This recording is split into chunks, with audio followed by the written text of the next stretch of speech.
forensic auditing to understand what's happened in your precincts. This is not as much about election forward as, and I'm sorry for my voice, but you can do this election backwards. And I'm going to walk you through it very simple. I'm going to show to you specific evidence of how we devised this method using the Maricopa Full Forensic Audit Archives. So let me show my program. You're welcome to take screenshots, etc. It won't fool you. We have a big mission ahead of us. You know, we have multiple petabytes of physical forensic data. We are the only ones left standing. We have all the physical evidence down to the actual digital clones of the ballots. If anybody's going to be prosecuted at any time, you have to have the evidence. You can't just say they did it. You have to show they did it. And this is what the left does to us, trying to get us to play out, break up, not hold it. They did not account that I had the stick-to-itiveness to keep this stuff now headed on 5 years. We desperately need help keeping this. We're going to get clobbered in the midterms. They're going to restart up, impeach Trump, and then he's going to have an issue with the emollients clause. You can ask anybody that watches this what's going on, especially if you notice Kamala now has 75 million votes when she finished out the election at 68 million. They're continuing to add. So I'm going to help you understand a very simple audit procedure that all you need is a spreadsheet program. You don't need any experts, and you just need your own time and begin work with everybody out there who got cast vote records. This is a snapshot of a precinct in Maricopa. All of the precincts have this information if you know how to get it. You have their total assets, that's the top left. How many are active? You can find out how many they reactivated for any election. This one's 2020, so they reactivated 435. They'll show you exactly how many they're counting as positive and how many they still have as inactive, 622. They'll show you the turnout. Everything in our world relates to the precinct. You only need to know two things. Two things. Now, this is given that you can see the telemetry of the election. You know how many votes are coming in. That's where everybody was attacking the servers. But you only need two pieces of information to make it work, aside from time. You have to know exactly what the count is at any given time. And then you have to know by precinct exactly how many fungible assets do you have, meaning how many voters do you have to tap who have not come in and voted.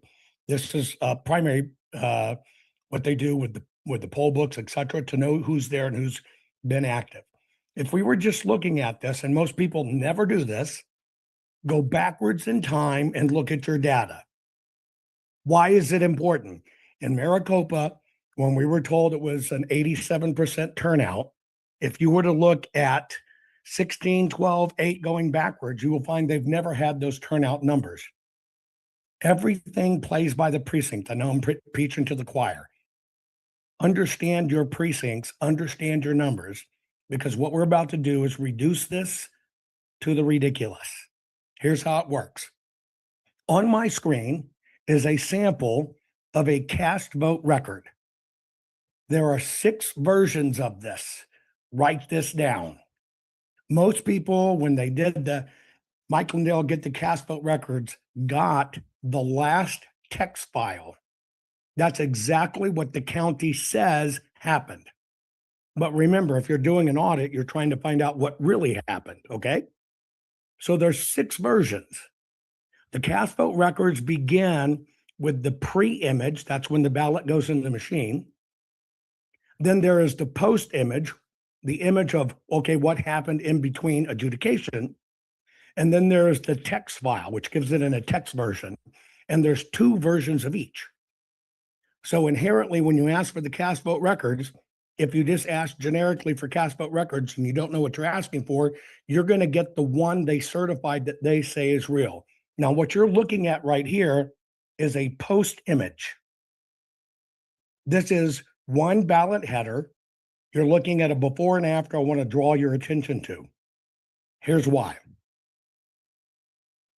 The ballot is code. And take that literally. The ballot is code.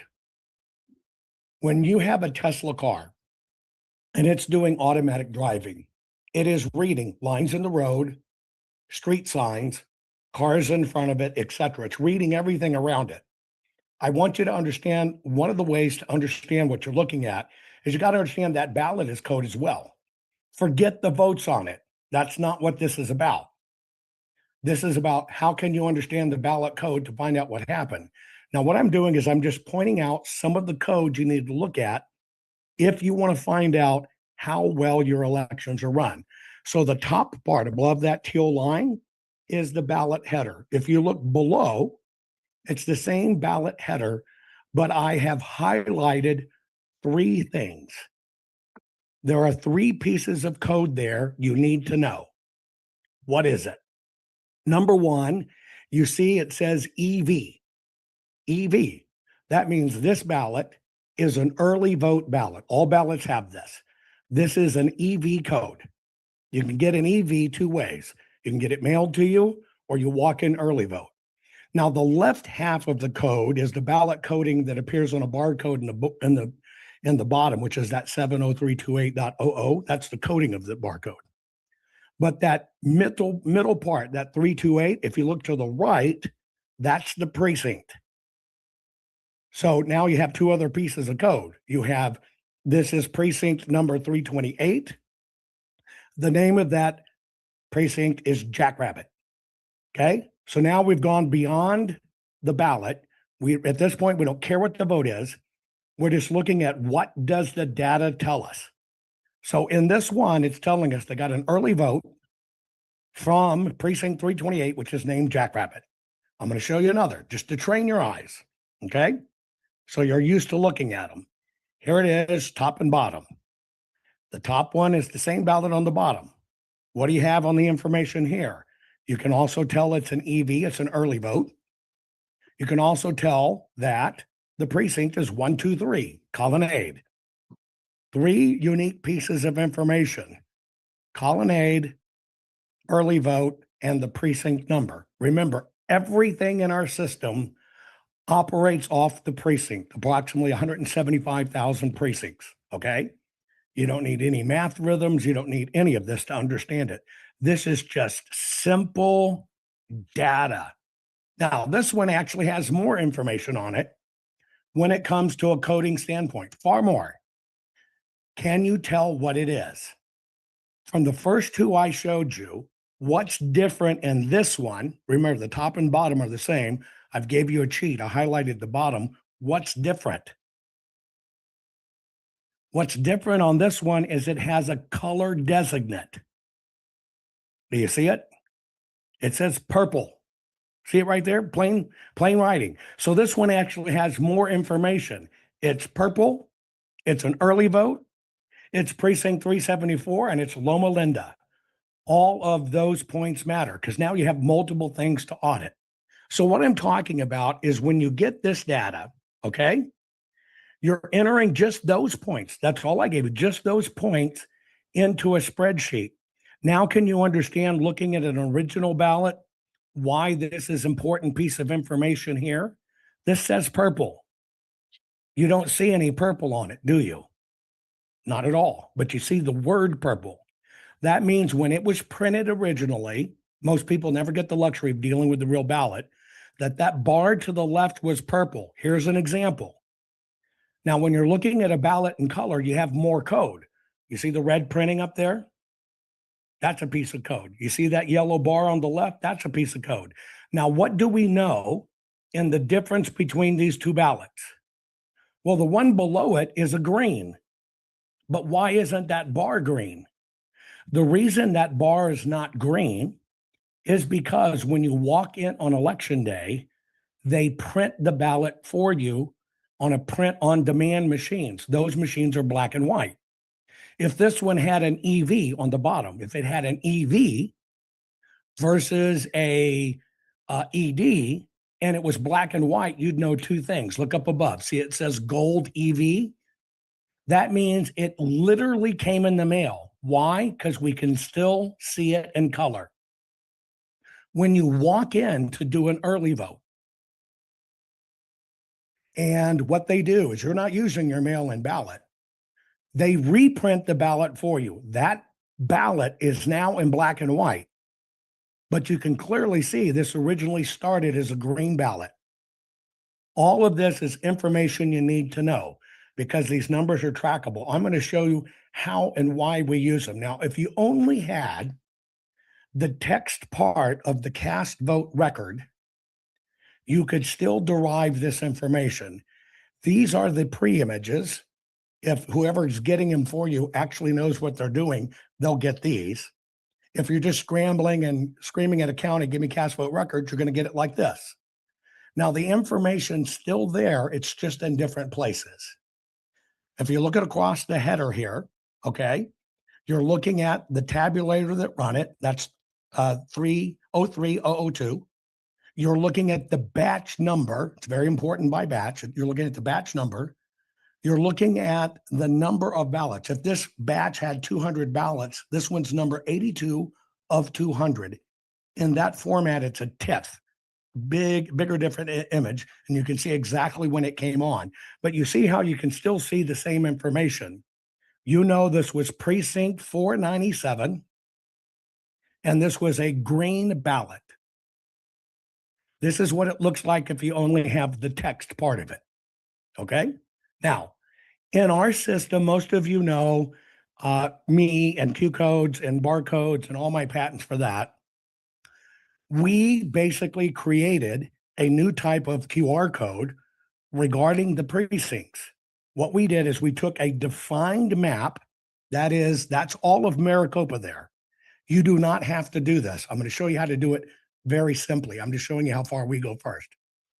There are 5 precincts, 5 voting districts that cover all the precincts in Maricopa. And then they're divided into small precincts inside that. If you were looking at any batch that ran in, we highlighted, we lit up the precinct, and you can see it here. It basically makes its own QR code. We can read this. We can look for duplicates. We can look to see if there's patterns we should recognize. Now, if you could zoom up on our maps, what you're looking at here is these are where 4 different precincts collide. You see the gray line, the green line, the red line, the blue line. That's the convergence of basically 4 voting districts. All those little squares and pieces and Rorschach, those are all voting precincts. When you see the call letters that we plot, what we're tracking is every single place somebody can drop off a ballot. Okay, now since this is within a map, within an area, we understand distances. Let me show you why this information is very critical. In Maricopa, there are 100 in all of Maricopa County area. There are 100 plus postal locations. Now, let me let you know what a postal location is. A postal location is a physical United States Postal Service office. Okay? If you were to also incorporate, which we did, there were 23 supposedly secure drop boxes, and there were 15 drive-through drop boxes. So we tracked everything. Okay. If you were to consider Maricopa itself, you have to understand the vastness of the Metroplex. Some of you may or may not be dealing with this, but you also have to understand the distances involved. Here's why. In Maricopa, it is 132 miles across from west to east. It's 103 miles north to south. That county, which is the 4th largest county in the United States, 2nd largest group of voting people, covers 9,200 square miles. It's a massive area. You'll see why this becomes important in a minute. Now, through Maricopa, what we're going to talk about here is we're going to talk about how the ballots came in. We're looking at the ballots. Understanding the full forensic audit, we've got the ballots. Some people think looking at the ballots is only looking for the votes. It is not. For our side, we didn't even count the votes. That's not what matters. What matters is, was the election run correctly? That's a maladministration issue. If your election was maladministered, you have the legal right to force the county to show you, no, we administered it correctly. That's maladministration. When you scream fraud, like everybody was trained, it immediately takes it out of the county, out of the state, and bumps it to the State Department. And we had Merrick Garland. The only people in a county that can declare fraud, your governor, your secretary of state, and your attorney general at the time of election. So if you take 2020 and what everybody was taught to say, fraud, fraud, fraud, fraud, fraud, this is fraud, it's fraud, fraud, fraud, that one word canceled 73 lawsuits in succession because that is the wrong way to prosecute it. It's maladministered. Your job at the local level is only to determine, was the election run properly? That's it. And if you think it wasn't run properly and you think it was maladministered, you have standing to force your local elected officials to prove it was administered correctly. It is under maladministration that you gain your rights. Part of the con of 2020, not get anything fixed, everybody was taught fraud, fraud, fraud, fraud, fraud, and that's how they duped us. But here's how we look at this so you understand how this works. Let's take Maricopa County, which is a county that's almost exclusively mail-in ballots. They have been for a very long time. You need to understand how the post office works first. This is about to become very apparent to you. When you drop your ballot in a post office receptacle, it's basically called a two-hop. No matter where that ballot drops, it is going to go to one central processing center. Then it's going to go to the final processing center to reach the final address. I think everybody can agree that the mail-in ballots have the same address. They're going to one place. So if you drop your ballot in Maricopa, you can plot this for your city. It's making two stops. Let's chase this out. That means if you went down to your local post office and you randomly stuck in your mail-in ballot, when the post person shows up, they're grabbing all the mail. There's no order to it. They're throwing it in their little bags and containers. They're going to the regional center. The regional center, they're dumping it out. They're running it through all of them to know where it's going. Then it's batch sorted again to head to its final destination, which is basically MTEC in Arizona. That's how your mail is handled. Now, half of those mail-in ballots have a third hop. That basically means because of where you are in the city, it's got a third hop. You didn't go to the post office, you went to the box, or etc. So you dropped it in a post box, that's pickup one. It goes to that post office, that's pickup two. It goes to the regional, that's pickup three, before you ever get to MTEC. So I want you to understand the process here. If any of you have ever worked elections, if you went to a drop box, you pop off the security seal, you open it up, and just here's all these ballots. They may or may not be in a bin. All you're basically doing is raking them into a bin. If you're somebody for elections, you're counting how many there are. So if you pick up 715 ballots, you're going to say there's 715 ballots. You're going to basically, here's the code I cut off, here's the new code I'll put in, here's my name, etc. It's all trackable. Same with the post office. They're just going to gather them up. They're just going to drop them in. Now remember, batches for elections are different than batches for the post office. Batches for the post office is how is mail handled. Batches for elections is how do we manage the election.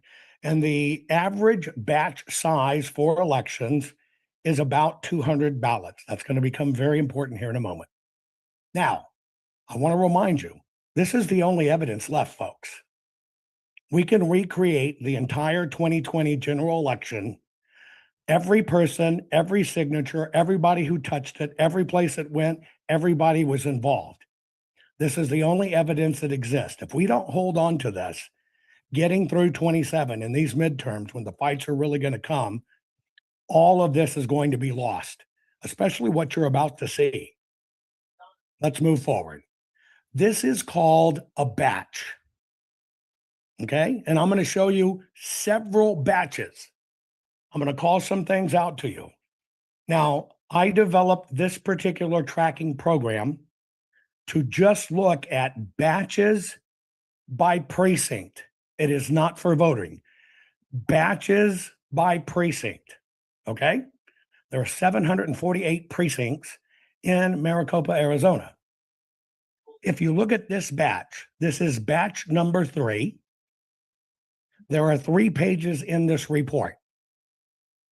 Batch number 3 had 290 ballots. Look straight down. It says 0.70 early votes. That basically means this is predominantly an election day batch. It's 99.3% election day. Okay. There are 209 ballots. There are 201 precincts reporting. 201. Okay. Now, when you understand how they laid out the land in Maricopa, 748 precincts, they had over 200 voting places you could walk in and not get COVID. When you understand the ratio, we should be seeing about 20 to 40 precincts per batch. We're not. This one, we're seeing 201 precincts in one batch. How we count it here, we give them color bars. You see it, you can see all the numbers are the same. All of a sudden you get 6 ballots, then you get 5, then you get 4 at 4, then you get a bunch of 3s, some 2s, and then all of a sudden all we get is 1, 1, 1, 1, 1, 1, 1, 1, 1, 1, 1, 1, 1 for pages. Now, this is why the precincts matter.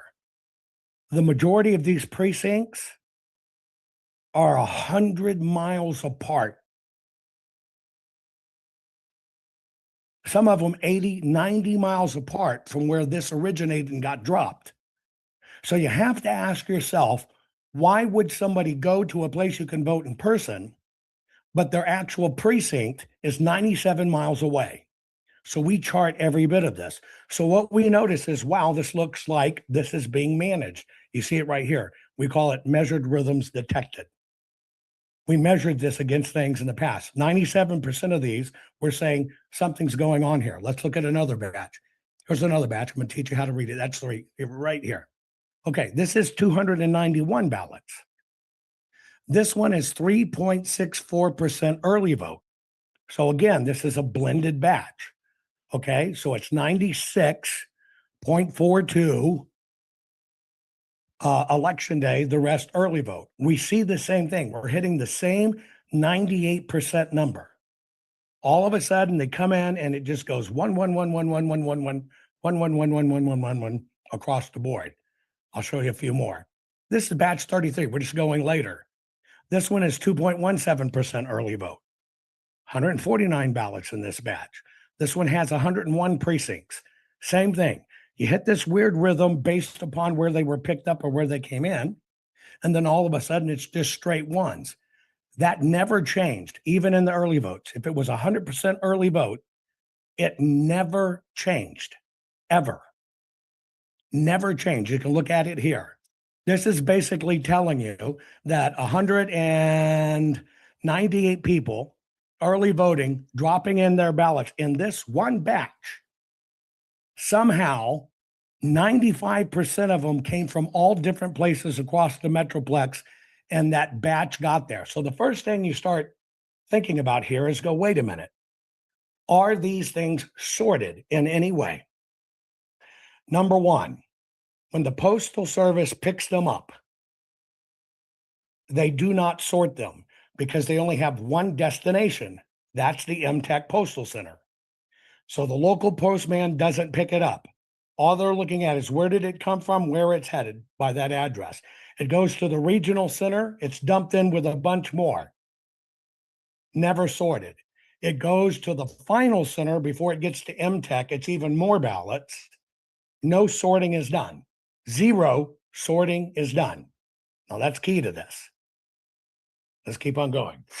The key part of this is it just keeps on happening. So we try to understand what in the hell are we looking at that all of this has in excess of 90% of every single batch is showing just one ballot spread across all these other precincts. And it just keeps happening time and time again. It doesn't matter what it was.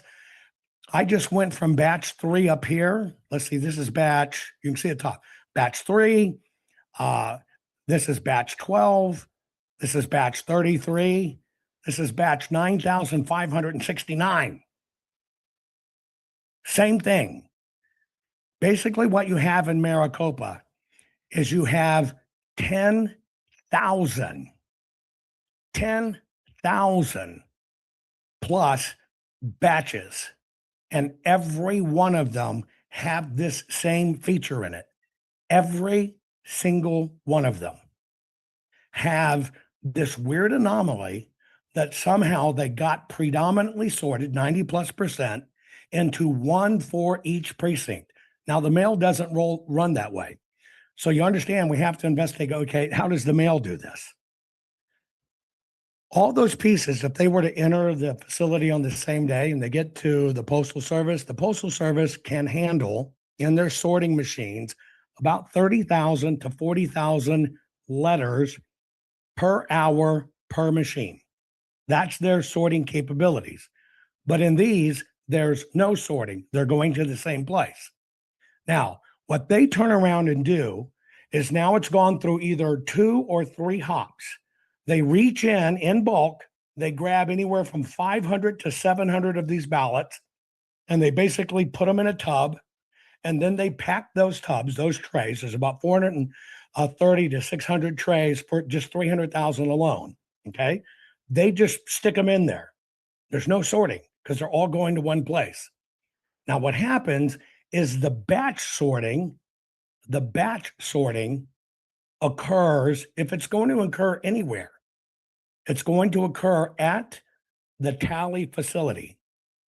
Now, this is where they take all of those ballots that come in bulk, and supposedly they just reach in and they pull out 200. So what we're supposed to understand is they get these big deliveries from the Postal Service. Here comes these tubs. Somebody at MTech reaches in, grabs 200, just so they can manage the load and say, okay, here's a batch. Well, MTech does not sort ballots by precinct at all.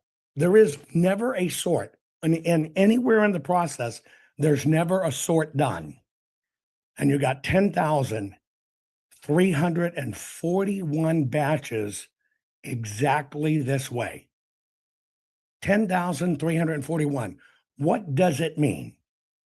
Well, basically what it means, now you understand, this is where math does come in. We have made no assumptions. There's no fractal, there's no polynomial, there's no PCAPs, there ain't crap here. Give me the precinct number, tell me what kind of ballot it was, and where'd you stick it in the batch? That's it. We're not making any determinants about who got the vote, where did the vote go, any of it. It doesn't matter. This is why the paper is the only thing that shows conclusively what happened. And remember, anything you do on a machine to manipulate a vote, at maximum, it's a $1,000 fine misdemeanor. And that doesn't matter if it's 1 or 1 million, it's only one fine. You mess with a ballot, it's a state and federal felony for exactly how many ballots it was done to. That's the difference between the two fields. So when you're looking at this in Maricopa to understand how to do this audit yourself, what we found, 10,341 batches, they all had the same repeating rhythm and arrival and runs. It is within a 0.2 statistical difference. By the way, that 0.2 statistical difference is exactly what Biden won the election by. If we go into it deeper and let the math speak to us, here's what the math says. This is math. And by the way, we've got 3 other very large auditing firms who have now confirmed this. These are not our numbers. These are their numbers now. We handed over all our data, had everything re-audited. Here's what they say. It's called a p-value. In auditing circles and forensics, it's called the p-value. It is what assesses the ratio that this is what happened. The p-value that this occurred organically is basically whatever number to the 10th power with 200 zeros. If you wrote that down, you would write 1, 2, 3, 4, 5, 6, 7, 8, 9, 10, and then you would put 200 zeros behind it to get the odds that this occurred in a natural voting behavior. Now, based on that probability, they know that this has been managed to be indistinguishable. You can only find this if you look at the precinct. This is how you confirm for 10,400 batches, the entire election was managed to a predetermined outcome. But you got to go through every test. You got to go through every single test there is in forensics and mathematics and get them to confirm it. Here are what their confirmations tell us.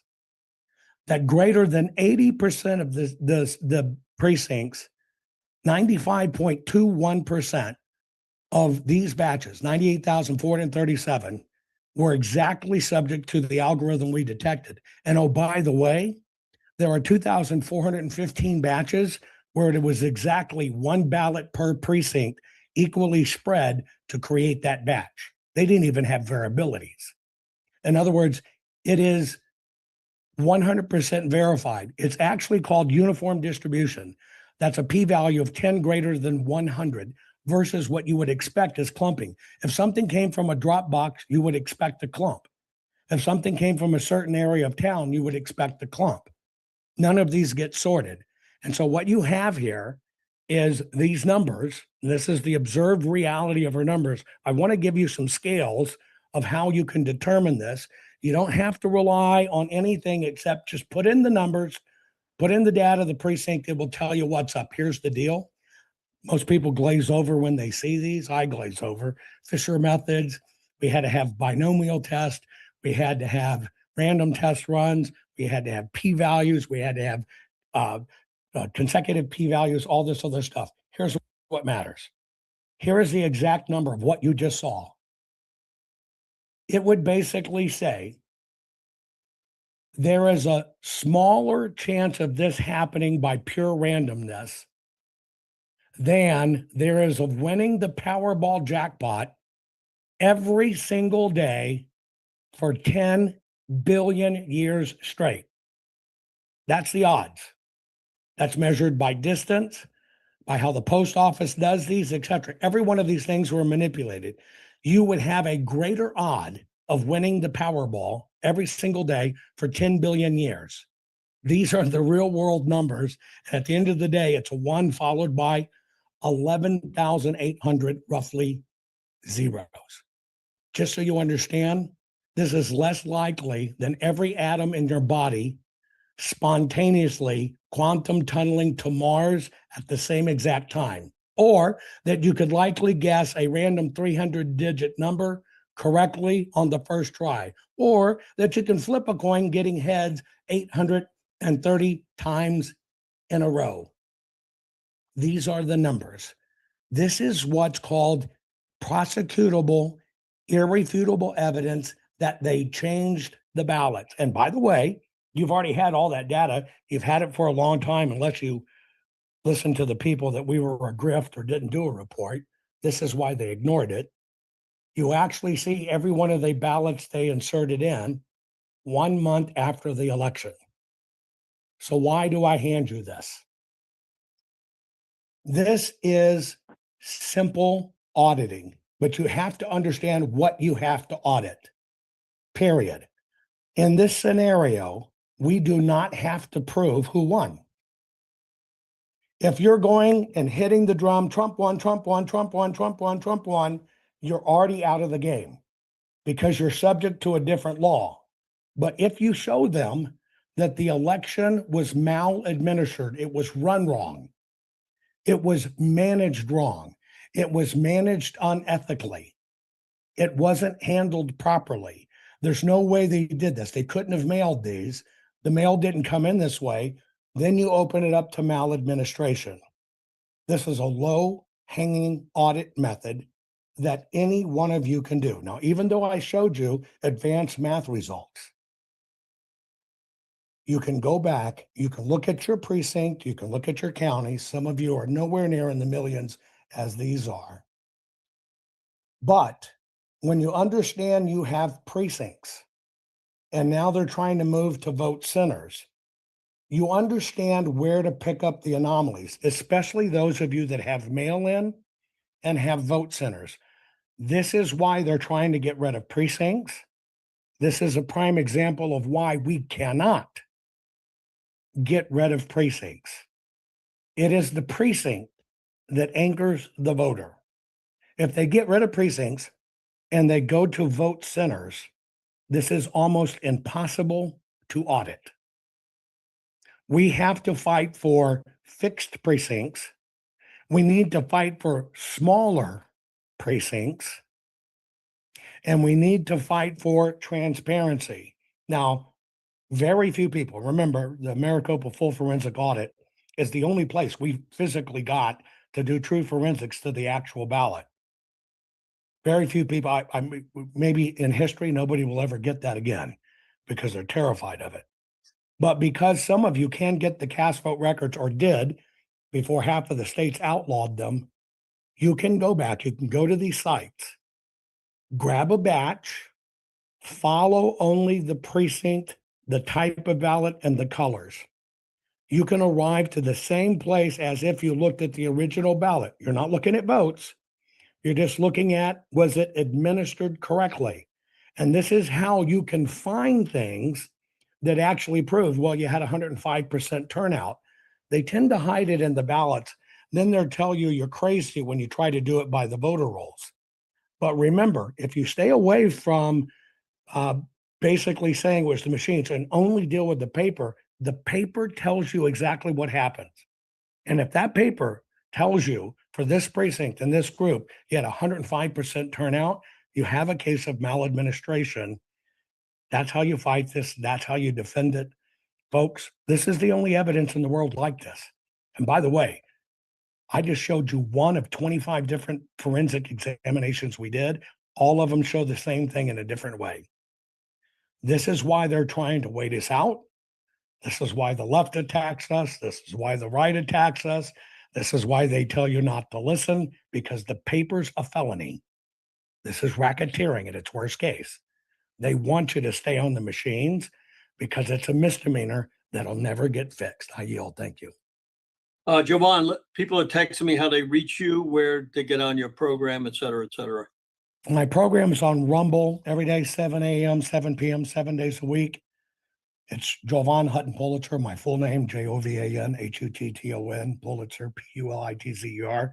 It's also my email at Gmail. I don't care. They read everything anyway. I have nothing to hide. You can find our Give, Send, Go. I'll put it in chat. You got to understand how critical this is. They try to wait out the game so everything's destroyed.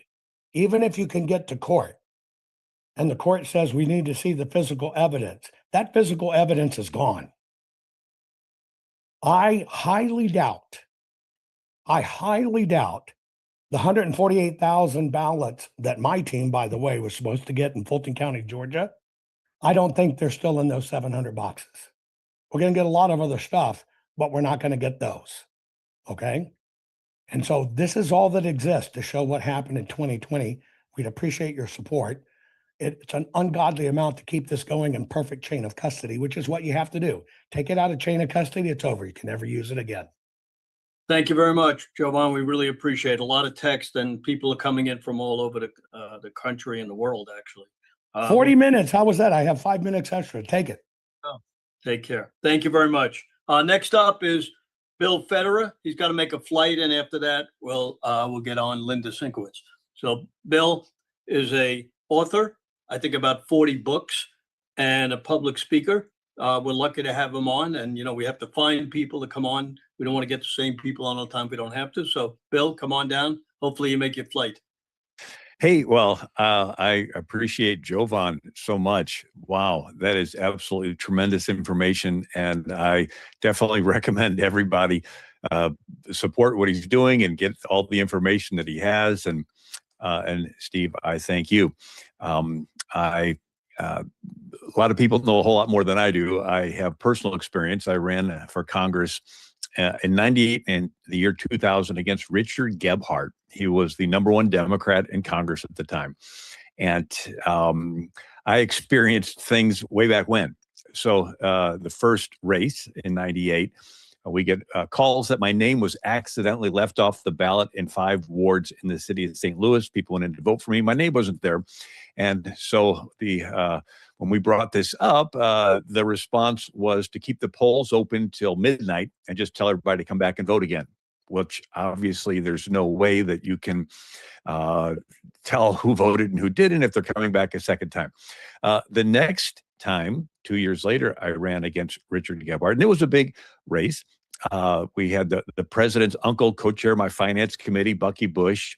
We had the top 3 members of the U.S. Congress come in and campaign for me. At the time, it was the Speaker of the House, Dennis Hastert, Dick Armey, J.C. Watts. We had Ted Nugent during commercials, and Pat Boone, and Art Linkletter, and Zig Ziglar, and Alan Keyes, and Judge Roy Moore, and Phyllis Schlafly, and Chuck Norris. And anyway, it was one of the top, most expensive congressional races that year nationally. But the second time I ran, there was a person named Robert D. Odom who supposedly went in to vote, and his name was not on the registered voter list. So he brought a lawsuit to keep the polls open late. I sat in the courtroom on election day, and the judge ordered the polls to stay open till midnight and tells everybody to come back and vote again. The next day, they found out that Robert D. Odom had died 2 years earlier. It's like, well, who brought the lawsuit? Well, somebody in the Democrat Party. And it went from front page to back page till it was forgotten. And then at this time in Jefferson County, I was ahead, and then the electricity goes off in the Board of Election. When they reboot, I go from being ahead to behind. And when we asked, why did the electricity go off? Oh, the construction. Like, who's doing construction on election night? And then I stood in front of Guffey Elementary School. It was the largest precinct in Jefferson County all day in the cold. That night, our volunteer at our watch party, I get a phone call, and our volunteer at the Board of Election in Jefferson County said they can't find the box of ballots from Guffey Elementary School. It's like, I stood in front of that polling place in the cold all day, and you're telling me they can't find the box of ballots?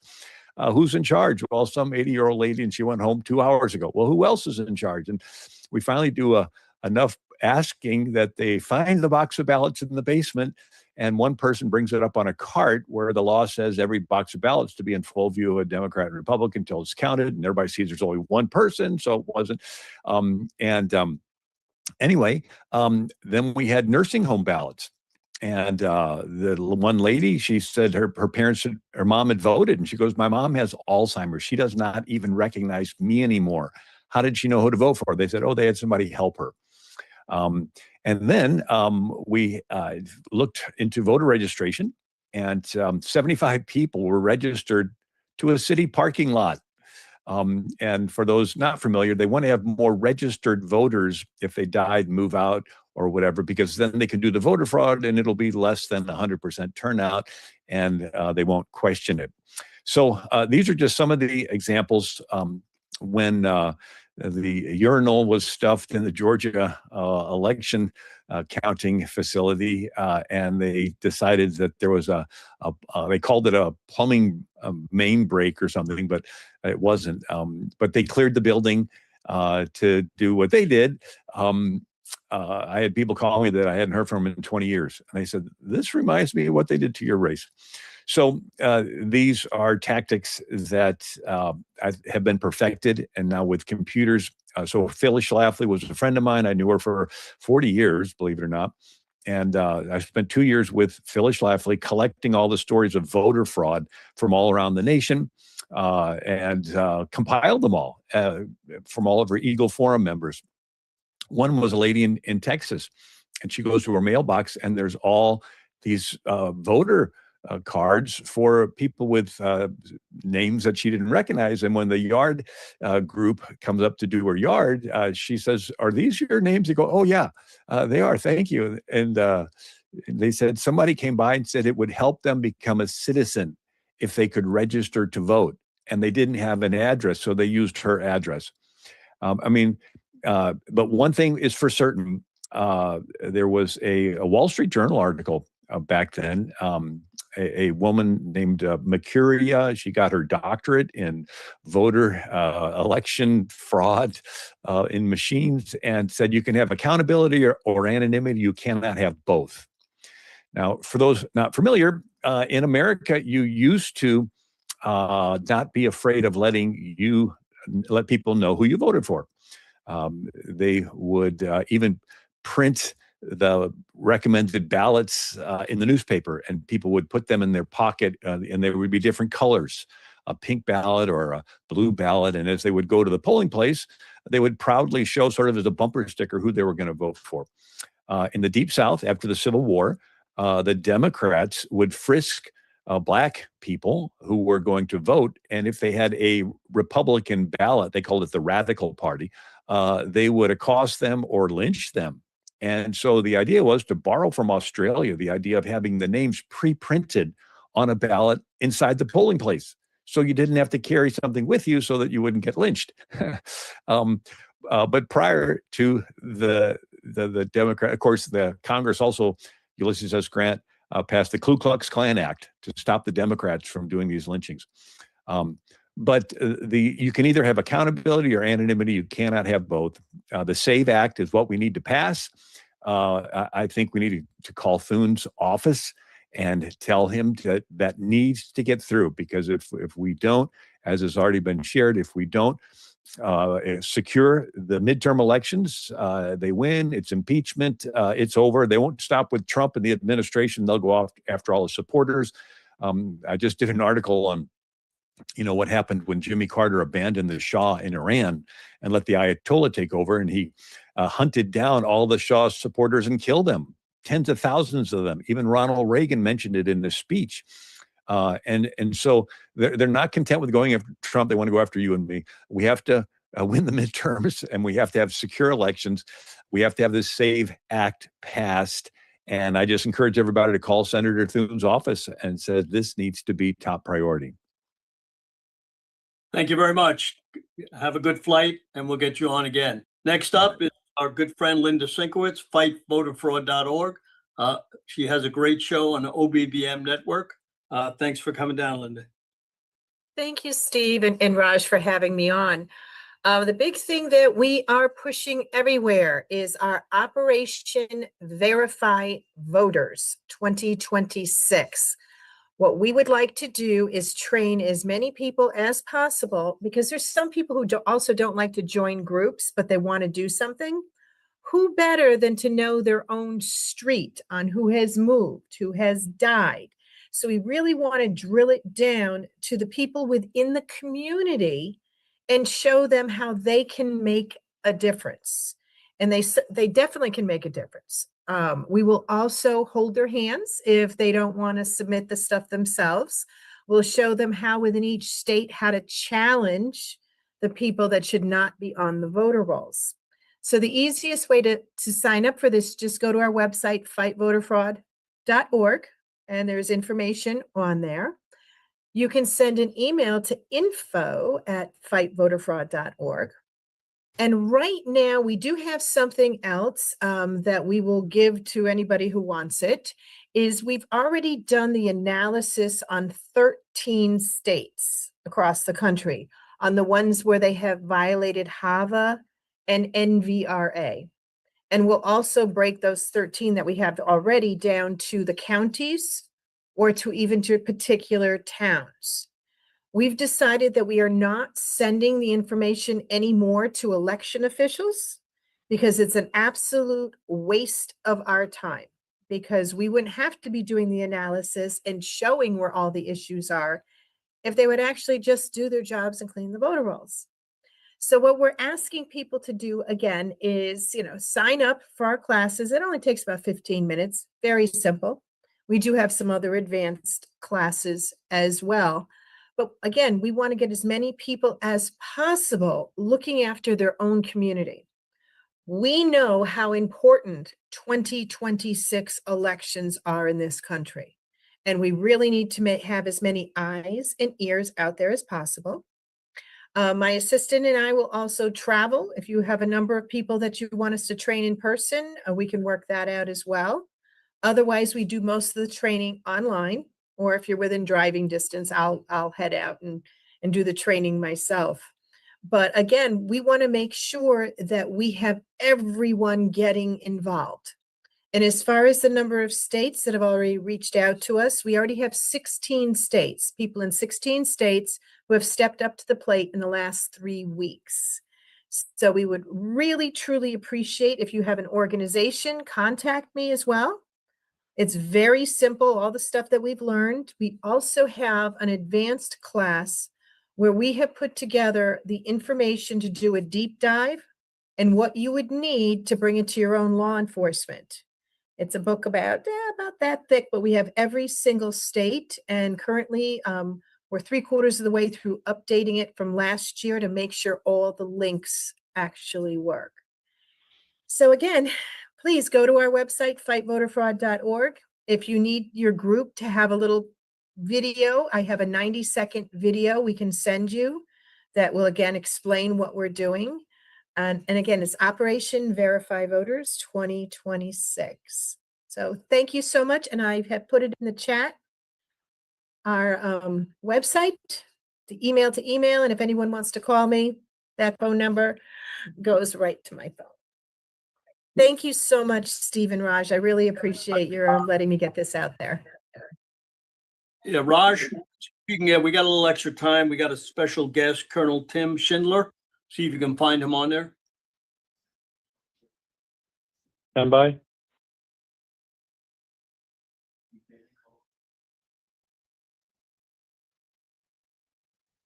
Dr. Schindler, go ahead and if you want to turn your camera on, you're up, sir. Go ahead, please. Yeah, thank you. First off, let me get this here for you.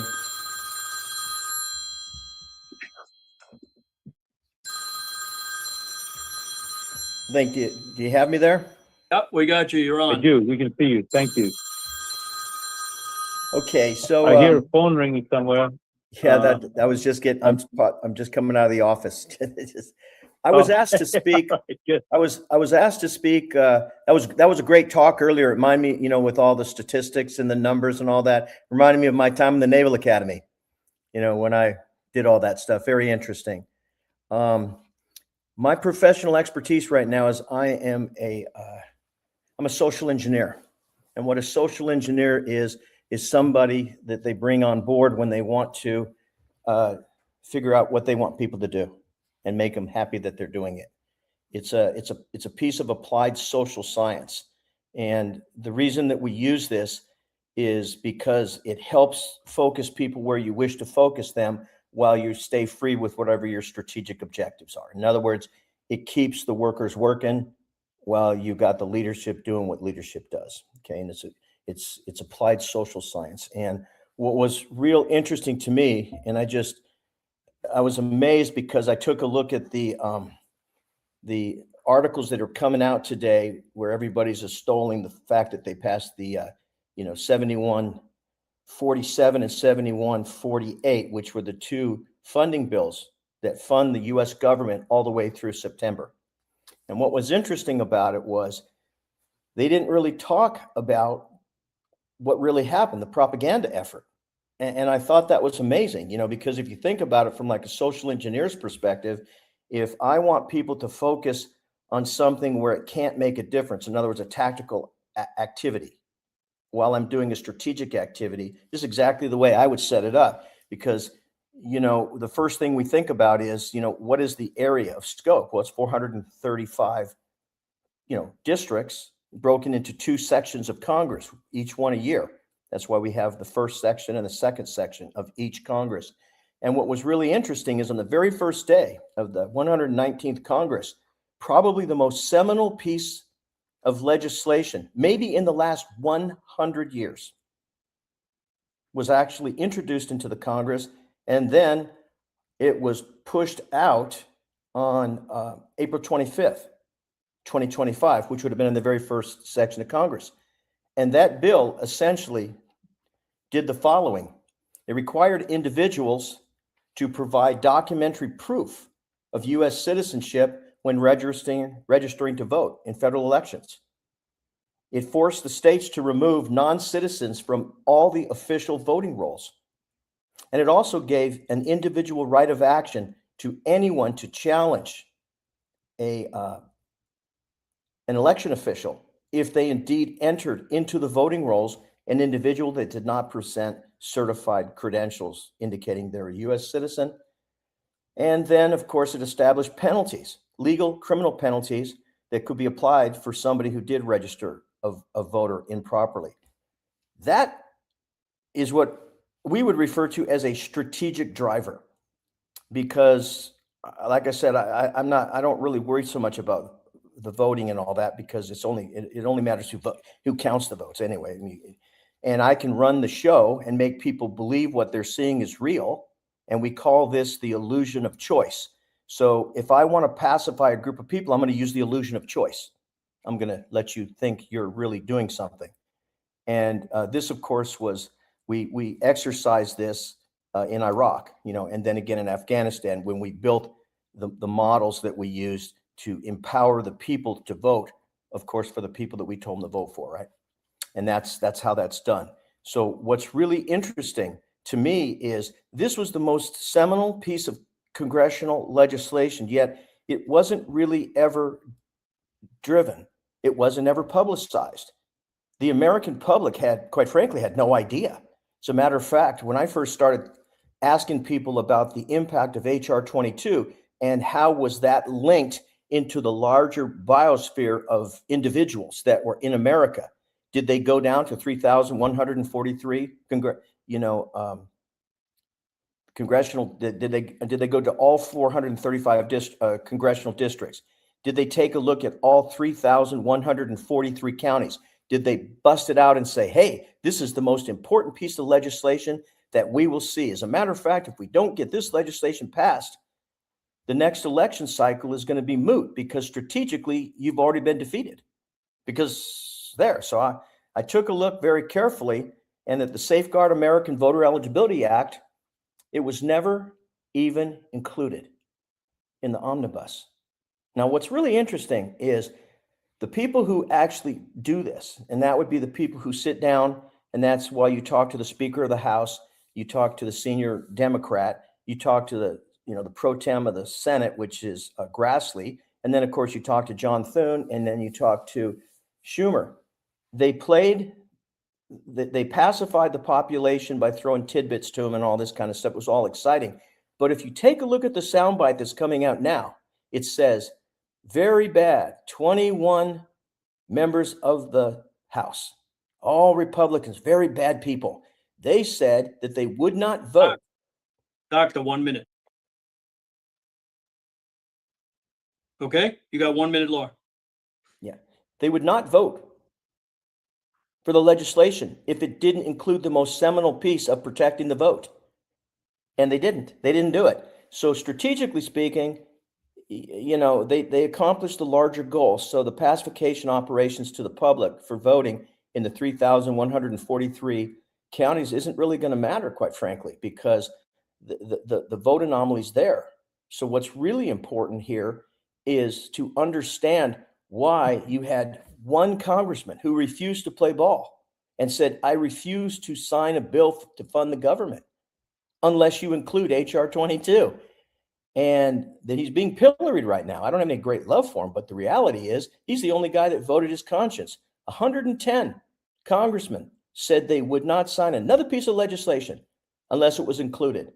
But when vote day came, guess how many actually followed through? And the guy's name is Thomas Harold Massey. And he said, I'm not going to do it. And I refuse to sign it. I will not. And my question is, how are the linkages being done? Does the public understand this as part of your overall strategic campaigning. Are you linking that together in 3,143 counties? Is that being synced with 435 congressional districts? Do you have a strategic plan to look at that? Because I assure you, somebody else did. It's intuitively obvious because that's Next time, I'm sorry, we got to move on. I try to squeeze you in. Thank you very much. you're welcome. Next time, we have one of the most important people on this call, the lead attorney for Tina Peters. We all make this show for her. We want to introduce John Case. Thank you very much for coming on. I just spoke to Tina Peters' friend. She's coming on now to listen to you. Well, Steve, thanks for having me. Can you hear me all right? Ken, you're perfect. Okay, good. So I'm not sure how much your listeners are familiar with Tina Peters, but she's the former elected clerk of Mesa County, Colorado. And in 2021, she was informed by the Secretary of State of Colorado that they were going to come out and install new software on her voting system in Mesa County. So when she looked into the matter, she realized that the installation of new software was going to erase some of the federal election records that she was responsible for preserving as county clerk. That's by federal statute 52 USC 20701. So she asked the county IT department if they would oversee this software modification process, and the county IT department said no, they wouldn't. So what she did then is she was introduced to a white hat hacker named Conan Hayes, who had worked for the FBI and other federal agencies and had a security clearance. And she asked him if he could help, and he said yes, he would, but she would have to protect his identity, otherwise he wouldn't assist. So Tina agreed, I'll protect your identity. And so when the time came to do this software upgrade, the Secretary of State said, well, you can only have county employees in the room that work for you, only 2 of them plus yourself. So she got another county person, a local computer contractor named Gerald Wood, and he agreed to first he agreed that he would oversee the software modification, but then he bailed on that and said, well, I can't do it myself, but I'll get a county key card, and then this other guy Hayes can use my key card to get into the room. So that's what happened. And Tina, first of all, had Hayes make forensic copies of the county voting system, and the Secretary of State did not know that. And the second thing is she had Hayes come into the software modification and oversee it. Didn't interfere, he just observed what was going on. And she introduced him as this other guy would. So in August of 2021, knowledge of this came out. It was released on the internet without Tina's permission. But anyway, that started just a persecution of her. Dominion demanded that she be prosecuted. The DOJ was involved, the FBI was involved. The FBI raided her house and seized all her computers and went to a couple of other people's houses as well. And then 2 state attorneys general got into the case, and then the local DA got into it. And eventually she was charged with basically misleading the Secretary of State. And she was found guilty of 4 felonies and 3 misdemeanors. And the judge at her sentencing had this to say. He said, in so many words, I'm putting you in prison for 9 years because of the terrible things you've been saying about our voting system. This is an exact quote from the judge. This is what makes Mrs. Peters such a danger to our community. It's the position she held that has provided her the pulpit from which she can preach these lies, the undermining of our democratic process, the undermining of the belief and confidence in our election systems. Prison is for those folks where we send people who are a danger to all of us, whether it be by the pen or the sword or the word of the mouth. So we appealed for Tina, but the judge wouldn't grant her bond on appeal. Normally, with a white collar criminal who's a first offender, nonviolent, it's routine to grant them bond while their appeal is pending. And we had very good grounds for the appeal because Tina wasn't allowed to present a defense. Her defense was that she was executing a public duty, and the public duty was to preserve election records. But the judge wouldn't instruct the jury on that. He wouldn't even let them see a copy of the federal law that she was obeying. So we had good grounds for the appeal. She was denied bond, and she's now been in prison since October the 3rd of 2024. So it's over 16 months that she's been in prison. So we've argued the case in the Court of Appeals, and after the argument, the Colorado Attorney General filed a notice with the Court of Appeals saying, hey, we made a mistake in our briefing and we want to correct it. So we were hoping that we would have a very quick decision from the Court of Appeals, because at oral argument on January 14th, there was a 3-judge panel. They were really well prepared and had great questions for both sides. So we were hoping we'd get an early reversal of her convictions and that she'd be out. But instead, the Attorney General filed this notice saying, hey, we made a mistake in the briefing. And now the Court of Appeals has extended the briefing for another 3 weeks. And after that, even if they ruled immediately on the new briefs, she'd have to spend another 42 days in prison. So we just filed last Friday a request for a bond pending appeal while the court is ruling on all these things. Just let her out. She doesn't belong in there. She's been assaulted 5 times in prison by violent criminals. The last person who assaulted her is in for 6 years for stabbing her fiance in the back 3 times with a knife and stabbing her brother once in the hand with a knife. And that person assaulted Tina in front of a surveillance camera. She assaulted her off camera, and then Tina pushed her away and pushed her out toward the camera. And then the gal said to Tina, you know you're on camera, right? So the whole thing was a setup. The governor at the time was considering commuting her sentence, but because of that assault case that was manufactured, nothing has happened with commuting her sentence. So anyway, that's where we are today. And if anyone wants to find out more about Tina Peters, go to tinapeters.us. You can support her attorneys there financially, which we appreciate because we're struggling just to pay our own expenses.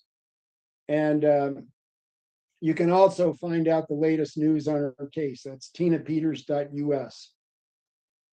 John, if people want to get a hold of you or they want to donate to Tina, we also want to make sure that we call the governor and ask him to release him. I know he's running for president. They can call 303-866-2471. About 6,000 people called yesterday. Every day we try to get people to call. Every show that I get on, I was on BAM this morning and held this up. The more people that call, the better it's going to be. If we had millions of people calling, you'd be surprised how the governor would hear about this. So if any suggestions on this? Oh, that's tremendous. Thank you so much, Steve. We appreciate all you're doing and all that your audience is doing. Yeah, Tina has tremendous support nationwide. We're very grateful. Well, we know that. We just got to get it released, where everybody's doing everything. Everybody, is, we have people, lady texted me from South Dakota yesterday saying she's getting people on. She's going to make a song for her. I mean, she is a treasure for this United States, and we appreciate you very much coming on. And whenever you get updated news, we'll grab you and we'll put you on. Thank you very much. Thank you, Steve. It's a pleasure. You got it. Okay, next So up, Steve, before our next speaker, let's go ahead and put the flag shirt message on. Go ahead. Okay, great. Oh, there we go. Let's turn the camera on here. So everyone, thank you guys for being here. Obviously, you're hearing a lot of what is needed to make all of this work. We've got all kinds of special events coming up. We got Valentine's Day coming up. We have the 250th anniversary of this phenomenal Republic. You can see Steve wearing the very, very cool hat right there. Guys, these are awesome gifts. I can assure you, my friends, when you wear them, people smile. When you give them as a gift, people smile. So to get you in the mode to go over to the flag shirt and click that buy button, because when you click that buy button, that is what helps finance this entire operation that you are part of every couple of weeks. So this is really, really important. I'm asking you guys to really make a intentional thought of buying some of the merchandise. It's a phenomenal gift. It's going to be great for anyone you gift it to. And if you haven't yet, you need to gift yourself with this fantastic garment. So here, check this out here, and just be reminded of what's possible at theflagshirt.com. Here we go. What defines the American spirit? Preserving life, liberty, and pursuing happiness. Caring for the nation we call home and its people.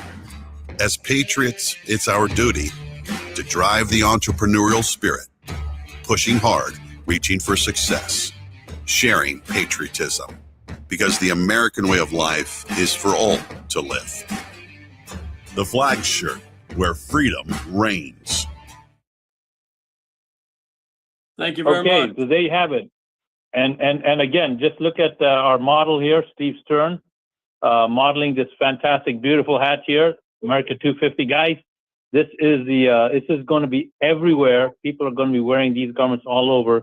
So please, please, please help us, help election integrity. Oh, there you go. Hang on, Steve. Let me just put Steve on here as a standby. Let me just add him spotlight. Okay, great. Check this out. Look at that gray shirt. United States of America 250th anniversary. Steve, do these come in other colors or just this fantastic gray? About 10 different designs. This hat just came in, which I'll change. That's a new hat that just made, the 250. We have people at the fairs, actually, a couple of my friends, vice chair, I'm the vice chair of Broward County. We have a vice chair that's showing this in Palm Beach, and then he's going over to Tampa. He bought 4 or 5 hats, and everybody's asking where they got them. So we appreciate everybody that gets one. You know, I don't have a lot of time to talk about the flag shirt. I'm in business 72 years. You don't find too many old guys like me still working, but Jovan has me working day and night so we can support these calls. And we appreciate everybody that buys a hat or a shirt. We have ladies, men's, everything under the sun, children's, babies, everything. So we're doing really good. We're coming up with more sites, so we appreciate it, but we have limited time today because we want to get the speakers on. So thank you very much, Raj. You know, I know you're doing a terrific job over by Venice, and you're going to Connecticut. We got a candidate running up there. We got to win the House. And we're going to talk about precinct strategy a little bit later. We'll get into that, but let's get Greg Stenstrom up because we got limited time. Awesome. Here we go, Greg. Go ahead and unmute. There we go. How do I, you got me, All right, Raj? Greg. Can you hear me? Yeah, we Good can to hear be you here. and see you. Go right ahead. Unlike previous, I don't always get to watch the whole show, but I started out early and was able to watch the show and see my good friend, Colonel Schindler on, and saw his. So I just wanted to follow up and just briefly, I think with the SAVE Act, just wanted to briefly touch on that and make sure that people understood. In fact, I got it in here so I don't mess up. The Safeguard American Voter Eligibility Act. And the purpose is to ensure only U.S. citizens vote in federal elections. And as Colonel Schindler described in his previous presentation, that was included in the bill that was under consideration yesterday, and it was excluded and taken out of the bill. And he explained the mechanics of that. But I really think the reason I wanted to bring it up is it's incredibly important. aspect, I think President Trump and the executive branch and it's going to be critical to securing our 2026 elections, because I don't think the courts are probably going to get it done. And I don't think the Congress is going to get it done either. So it's going to be up to President Trump to push this SAVE Act through and people that support him. So I want everybody here to know that, and everyone to continue to support and pay attention to that, because it's going to be critical to the 2026 elections. In terms of what's going on here in Pennsylvania, I'll start there because we have people from all over the country, as like we do as usual. And currently we have multiple cases before the Pennsylvania courts.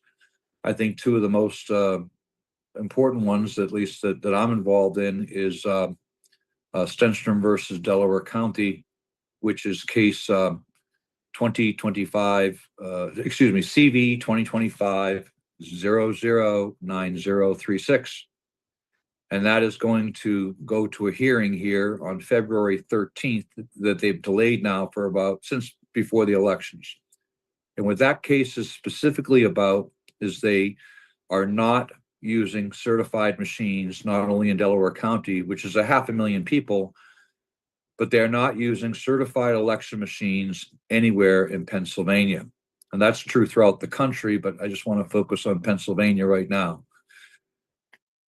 It is federal law, federal statute under 52 USC. It's a federal statute that machines must be certified with legitimate code that's tested and that is verified and has a signature authorized by the EAC.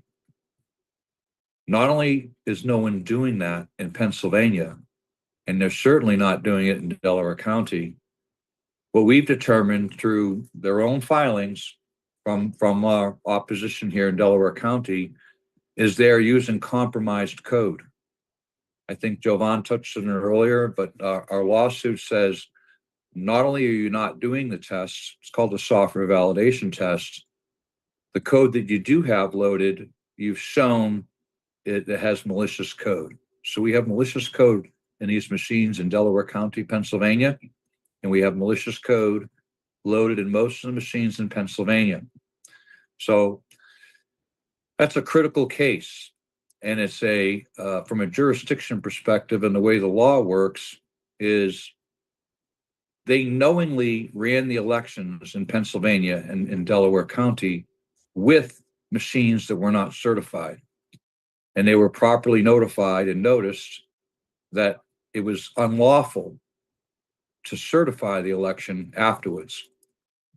And that once they did, they came back and they said, well, it's moot now. We just ignored your case, and we just, we had the election anyway, we certified it. And, they just say, you're mooted. We're not mooted. The law, there's 4 separate cases that we gave them and the statutes to stay that they must decertify an unlawfully certified election. So that's where we are going into the court next week on the 13th in Delaware County. There is a hearing schedule. We'll get that word out to everybody. Should be an interesting hearing. But we've also brought forward the problem that they, with mail-in ballots, with the handling of the machine, the vote afterwards, there was no reconciliation. In a nutshell, it was a fraudulent election. Absolutely a fraudulent election. At a minimum, it was not run in accordance with law. And this is a precursor to what we're going to see in the upcoming primaries and the general election in 2026. It's what they're going for. That's why I led the conversation off with the SAVE Act and how important that's going to be, just so that we only ensure citizens are able to vote first, and then hopefully with executive action and DOJ action by that time, we will ensure that the machines are certified and that mail-in ballots, if they're still even being used by November, will be properly, there'll be a imprimatur, and there'll be a chain of custody on these mail-in ballots, which they currently don't have. We have a couple of other cases that are up right now. Rob Mancini here in Pennsylvania is pushing forward with a case with the EAC that Colonel Sindel is involved in, with a similar trajectory where they are allowing the use of uncertified code. And I'm gonna leave that to him next time. I'm going to give an update for Andy Thompson out in Nevada for people who are out in the Midwest and Nevada area. Andy's not on today. Andy got a favorable ruling from the Nevada Supreme Court, and they are going to move forward with discovery and hearings on the fact that the Attorney General of Nevada and other players out there destroyed and spoliated the evidence that was in the machines out there. So Andy's making progress in Nevada. We're making progress here in Pennsylvania. I know Harry Howery is coming on here in a little bit, and he'll give you an update on some of the things that he's working on. But I want to say at this point, there's a coalition of people, some of them you're seeing here, that are moving forward with litigation, moving forward with disclosures to the DOJ, disclosures to the Judiciary Committee in Congress. And I'm going to say there's a level of expertise here in moving the government and taking the proper actions to demand action. So I don't know how much time I have left, and I just want to encourage people. You can go to patriot.online and go to at Gregory Stenstrom. Patriot Online is our social media platform. There's some good articles there. One that has become very popular is the Who is Running America? The Department of Just Us, which discusses the council, or otherwise known as the SIGI, which is Charlie India, Golf, India Echo, SIGI. They have been defunded, and Colonel Schindler, who was on previously, myself, several others, Rob Mancini, and Christine Heitman, amongst others, are pressing forward with those cases and holding people accountable for obstruction of these investigations. So is there anything else you'd like me to cover, Raj? I know we're tight on time today, and how are we doing? Yeah, we got time. We're time up, but we want to let everybody know that Greg is flying down to Florida for March 2nd to give us a live interview down at the Trump International event. So we'll talk a little bit more later, but we're running a little bit behind. So we're going to bring on Deb Monks from Florida. We try to get her live at there too, but she's busy. So she's working on election security legislation in Florida. So Deb, come on down. Hi, thank you, Steve, and thank you for everybody else who's presented here today. It's just some amazing work being done. I just want to spend a few minutes and update you on where we stand in the legislative process for improving election security legislation in Florida. A couple of just a brief history of what worked and didn't work for us, and I wanted to share with you our latest tool in the toolbox that we're trying to use to see if that could be useful in your state. So just very briefly, I started this in 2022. This is my fourth cycle of working through the legislative process. In 2022, we focused on small amendments to bills that were already in process, basically focused on making sure only US citizens voted.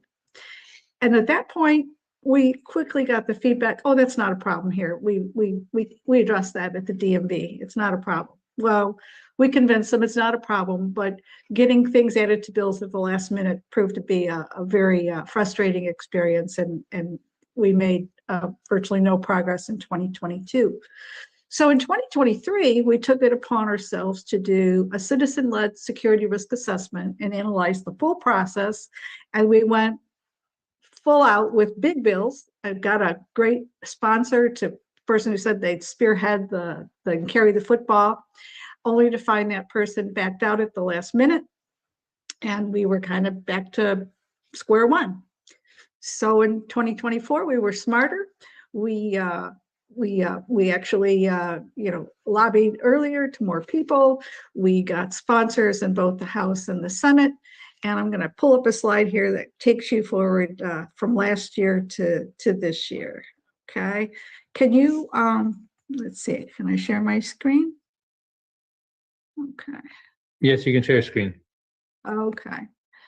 All right. So what happened last year? Well, last year we thought we did things right. We had 3 citizen-led election security bills that were filed. And they were 2 of them were filed in both chambers. That's one of the roadblocks you have to overcome. We were very hopeful, but it was killed in committee, not scheduled for hearing in committee. Concurrently, there was a lot I call the lobbyist-driven election security legislation that was filed. It was heard in committee. It was on a pathway to pass, but then it was dropped in part due to public pressure from our group and others from around the state on some poison pills that were in it. 2 specific poison pills were changing the definition of a voting system definition in a way that would decrease transparency, probably dramatically. And the second was to get rid of the manual hand count audit. And these were 2 things that were just intolerable from our viewpoint, and we were successful in stopping that from moving forward. Fast forward to this legislative session.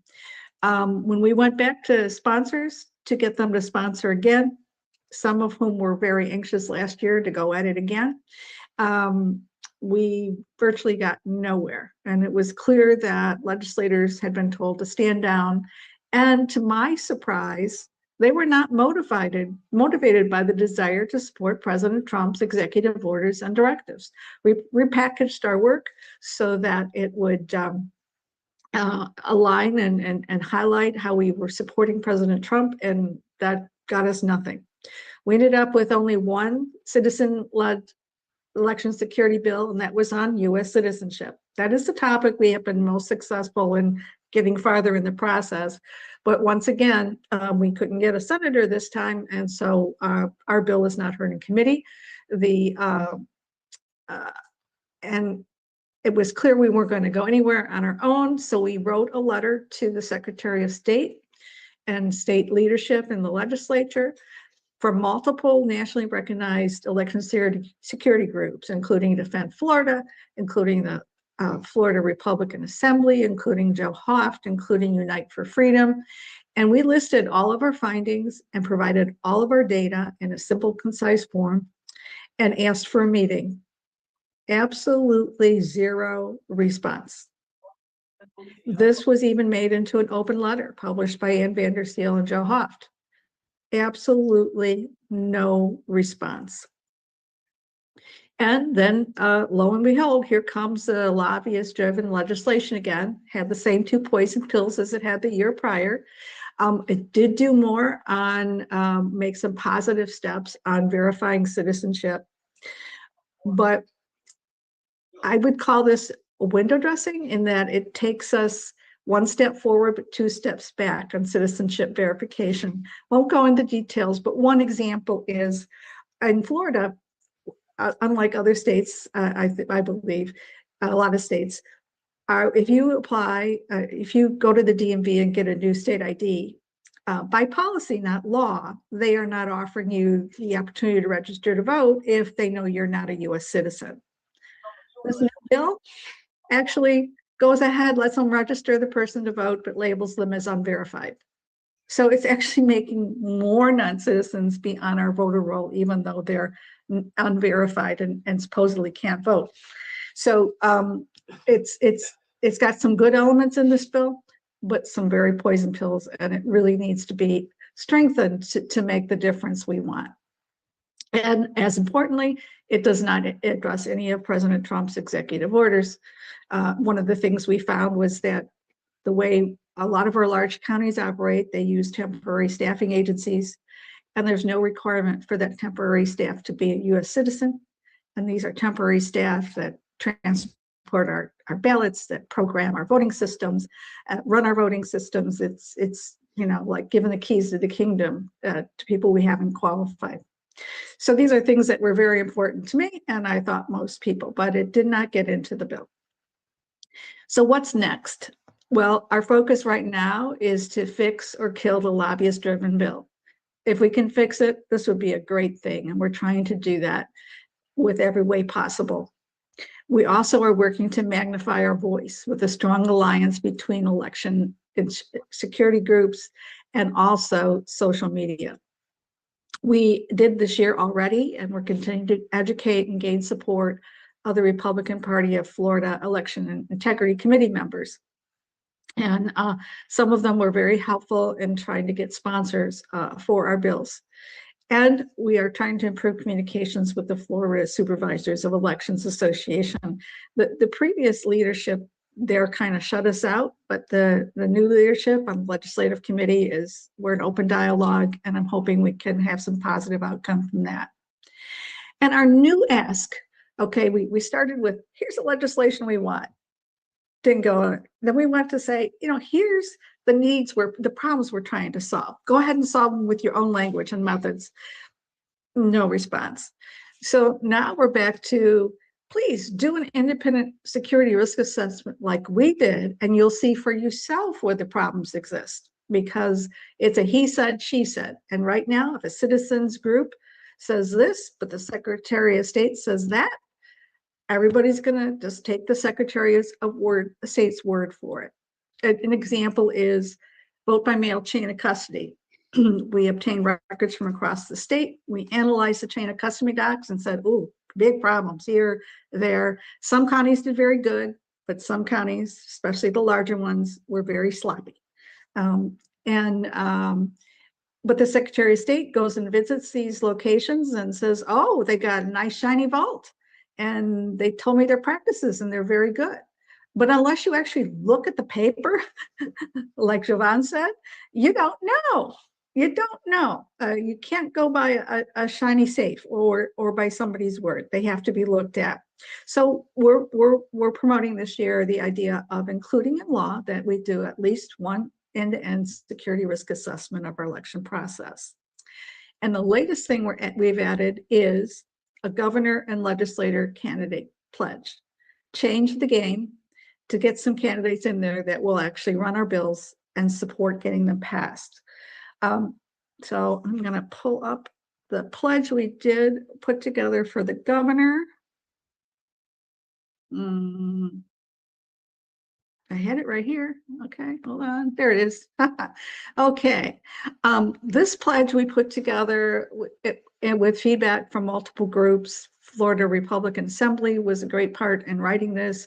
Unite for Freedom members had looked at this, and I think it's a very good pledge. It's simple, to the point. And if anybody wants to get my vote for governor, they better sign this, because it's basic things.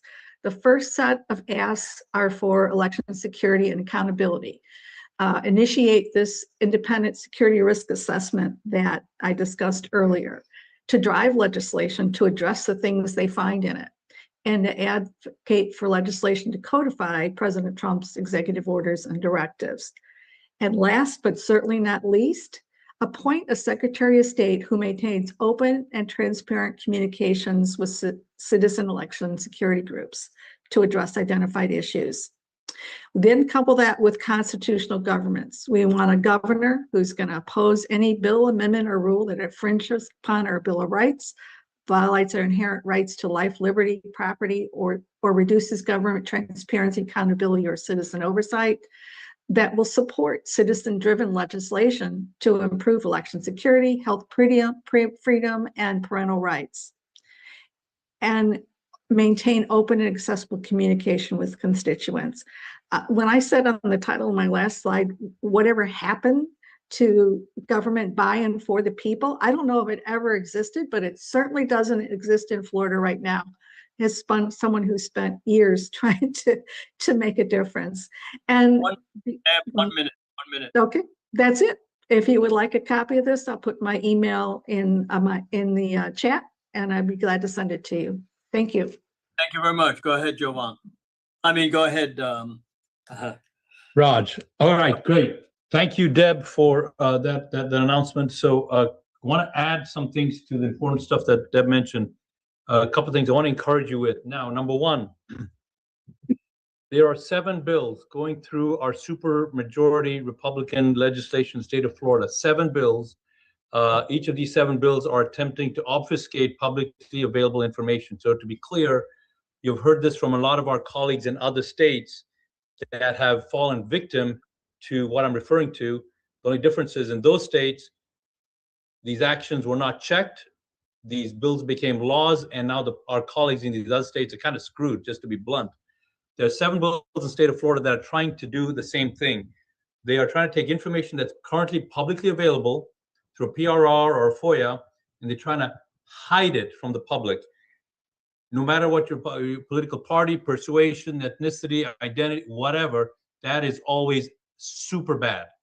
Anytime the government tries to hide information that's currently public, it's bad, bad, bad. So we need you to contact your legislators, inform yourself. If you're unaware of these bills or how to get them, you can email Deb Monk. She can send that information to you. You can go to defendflorida.org.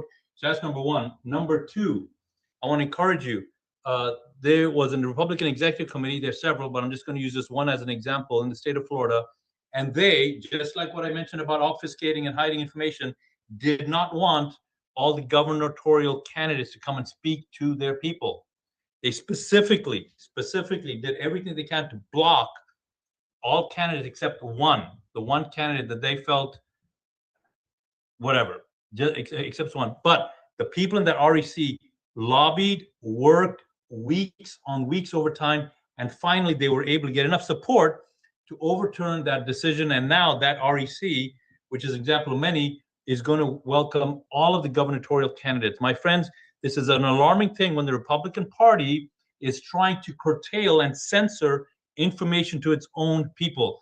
Again, this has happened in other states. They're on the other side of it. They waited. They weren't able to stop in time. Florida, we've got an opportunity to stop this kind of thing. And the last thing I want to say to encourage you and underscore what you can actually make happen in this state if you take action, if you participate. The last thing I want to mention is this. The bill that Deb Monk just talked about is the Senate version and there's the House version. Just 8 days ago, it was looking very, very dismal. There were lots of poison pills in the Senate House version, the ones that Deb already talked about. But because of a few people working tirelessly, constantly, without giving up, being professional, being assertive, being clear, being to the point, 2 of those poison bills were removed from the Senate version. That happened 24 hours ago.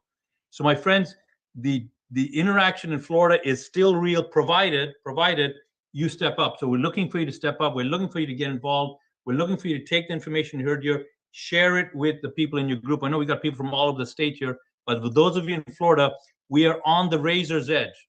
If we don't overturn this stuff, we are going to end up being like our colleagues in these other states where atrocious things are legally done and the people can no longer do anything because bills have become laws. So again, if you're not familiar with this, contact Deb Monk on her email. She'll fill you in. Go to defendflorida.org. Information is available there. Take action, action, action, action, action. So with that, I'll turn it back to Steve Stern. Okay, so Jovan will come on at the end. He's got to make an announcement. Keith, we're running about 10 minutes late. Can you wait? I know you're driving. Let me unmute Keith. I got Keith Mark. Mute John Bennett. It may, honestly, Steve, if hopefully I can go sooner than that, because I'm got to go through security at the airport. Okay, 1 second. Let's ask John if he could delay it 10 minutes. John, can you delay it 10 minutes? John Bennett. Sure. Okay, so let's get Keith on. Keith, you want to come on? You'll just tell him who you are and everything and go from there. Go ahead. Great. I'm Keith Mark. I'm the founder and current president of Hunter Nation. We're a grassroots organization that focuses on turning out conservative hunter and 2A advocate voters. The key word in the phrase is grassroots. I know there's a lot of you on this stream that understand the concept of grassroots. There's a lot of messaging that goes around in conservative circles, and it doesn't resonate well in all corners. Being a hunting group, I like to use the example of if you go out to Montana to elk hunt and use a mallard duck call, you're going to have very little success. And this is what we found in the hunting space. There is roughly 16 million hunters. Historically, 50% or less of them vote in any election cycle. And so when you're looking at a large number of conservative humans that don't vote, first you have to figure out why they're not voting. And then when you figure that out, then you have to move them to the polls. So in our group, we have put together the largest group of celebrity influencers. My board of directors includes Donald Trump Jr., Ted Nugent, Benghazi hero Marcos Geist, Craig Morgan, country singer, and on and on. It's a very robust but active board. We are a working board. I'm in DC right now. We're up here working on a couple pieces of legislation that is conservative. One is hunting related, one is not. But if you go back and you look at what we did in 2024, Steve, and I know you know this, but some of your listeners do not, we focused in 5 primary key states, the swing states, they say. We call them hunting states because in Wisconsin, Michigan, Pennsylvania, Georgia, and even Arizona, there's large swaths of hunters in those states, large swaths of conservative hunters in those states that don't participate in the election process. And so we identified them and then we modeled them. And the reason modeling is important because not all hunter is created alike. Our mission includes God, family, country, the Constitution. So we're very openly a conservative organization. So we do not spend any time, resources, or anything in messaging non-conservative hunters. We've developed our own modeling system, our conservative resonance score, CRS score. We only message hunters that are above a certain level. And so some of you are like going, well, it doesn't seem, well, in Wisconsin alone, 44% of hunters in Wisconsin vote on the blue side of the issues. So we don't message that 44%. And the percentage is different in all the different states. But so we message only the conservatives with our conservative influencers. And so my message to the group would be the most important thing in our world is 3, the way we do it: message, messenger, and medium. We make sure we deliver a message hunters in a way they can understand it. They're oftentimes not the most sophisticated voters. And so we have to make sure we're messaging them at a level they understand. We use a messenger they trust. Most of the time we use influencers that they see on TV, on the hunting networks, whether it's the Pursuit Channel, Sportsman's Channel, or Outdoor Channel, the likes of Jeff Foxworthy, and I've named others. And then the medium, if you're trying to reach my demographic. So we're hitting them where they're getting their content at the grassroots level. Hunters like to show up, so we're doing live events. We do town halls, we do teletown halls, we do virtual campfires, and it's been very, very successful. In 2024, just among our low and no propensity hunters, those are hunters that were registered to vote, but they had not voted in 16 years or 50% or less. We were more than the margin of presidential victory in Wisconsin, Michigan, Pennsylvania, and Georgia. So if you're interested, go to hunternation.org, and check us out. I think you'll like what you see. And Steve, really appreciate you giving us opportunity to come up here and talk about the importance of grassroots activism leading into this November. Yeah, I'll give you a call. A couple of people want to get you on their show. So especially Joe Bond would like to have you on the show. Is that all right? Yeah, perfect. Love to do it. Thank you for doing what you do, Steve. You're a patriot. Talk tomorrow. Okay. Have a good flight back. Take care. You got it. So you guys all see what it takes. We got guys traveling by car, by bus, every place. So it takes a lot to do this, to get everybody on time and run on time. So we appreciate Mr. Bennett giving up his time a little bit, and we want to bring him on. He works with America Future with General Flynn. He's a retired U.S. Marine, former state rep, former state party chair over in Oklahoma. So he's one of my guys. Counterintelligence agent, on and on and on. We go on for about 15 minutes. So we're lucky to have him on. Jan, you want to come down? Yes, thanks, Steve. Thanks for having me on. I want to share my screen real quick here. I appreciate all that you do and everyone else that's on here as well, because as you all know, the only way we're going to win this is through a grassroots campaign. We have to actually take action. Otherwise, nothing else is going to work. There is no cavalry coming from the federal government. So I'm going to be quick with my time. That way I don't get booted off. Steve, I hope you guys can see that. But basically, as he said, with America's Future, and what we do is we are pretty much a grassroots movement as well. We train folks at the local level, citizens, law enforcement, politicians, pastors, and churches on how to actually take action on what we're seeing today.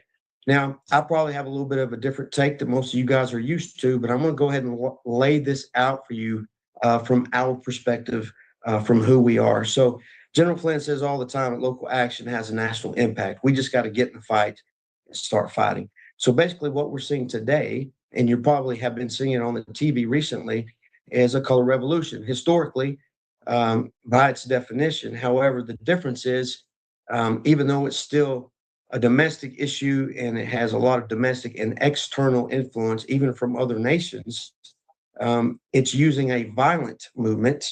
It started with a non-violent, moving into a violent movement to basically move the needle in the direction they want to go. To them, the issue is never about the issue. It's always about the revolution. And that's what we're seeing today. So in a nutshell, this is pretty much what we're seeing. We have a color revolution that's supported and supercharged by a Islamic movement that's been here in the United States for 60 plus years, coupled with a communist Marxist movement that's been here for 100 plus years. And they're supported by their collaborators and financiers, including the news media, politicians from both sides of the aisle, and others as well. And these two organizations, the Islamic and the communist Marxist movements, are working together seamlessly from the ground level to the international level, even though they're ideologically opposed in most of their beliefs. But they do have one common belief or goal, and that is, in fact, to destroy this God-blessed constitutional republic and replace it with a totalitarian form of government, whether it be communism and Marxism or Sharia law. So how do we know this? Well, this is not what we're making up. This is the things that they tell us. We know this because it's in all their doctrine. It's all in all their written material. We have material from the House on Un-American Activities Committee. They tell us publicly and openly. Bella Dodd, who was a very high-level communist agent, she give her life to Christ. And once she did that, she spilled the beans on what the communists and Marxists were doing and how they were trying to subvert and destroy the United States from the inside out.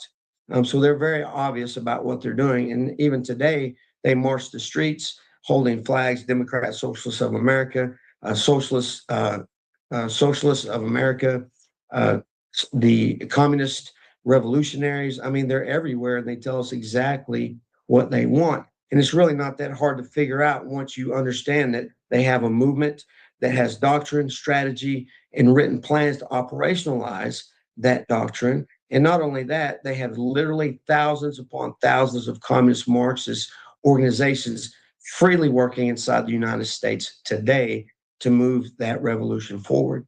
Now, the Islamic movement is no different, and they pretty much complement each other. We know about the Islamic movement because they tell us as well. It's in all their doctrine. They say it when they get caught committing jihad against the Republic and people within the Republic here in the United States. They tell us. Not to mention, in the largest terrorism financing trial in United States history, the Holy Land Foundation trial, which took place between 2004 and 2008 in Dallas, Texas, of all places, we had a treasure trove of documents of what they told us. And basically, they said, we're not here to assimilate, but to dominate and oppose Sharia law to replace the U.S. Constitution. They've done it in Europe. They're doing it here. They've been very successful in Europe. Europe is on their knees right now with a knife to their throat. They're almost completely done. And we typically follow Europe. Normally, it's about a 5 to 7 year gap. I don't think we have that long. They are very serious about what they're doing, and they have been doing it for decades here in the United States. And now both of these entities are working together and has supercharged the movement. So this is evidence that was submitted into the Holy Land Foundation trial. And this is what they said their goal is here in America, the Muslim Brotherhood, which is primarily led by the Palestinian Muslim Brotherhood. They pretty much have turned it over to the Turkish Muslim Brotherhood. And they said this: the process of settlement is a civilization jihadist process. what all the word means. The Ikhwan, the Muslim Brothers, must understand that their work in America is kind of a grand jihad in eliminating and destroying the Western civilization from within and sabotaging its miserable house by their hands. That's all non-Muslims and primarily the communists and Marxists in the hands of the believers, so that it is eliminated and God's religion is made victorious over all other religions. And they're talking about Sharia law. So just like the communists and Marxists, the Islamic movement, they've got doctrine, strategy, and written plans to operationalize that doctrine as well. And they've been doing it with impunity for many, many decades.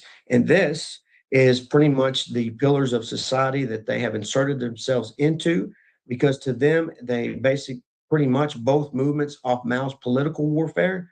It's total warfare in many, many lines of effort and operation.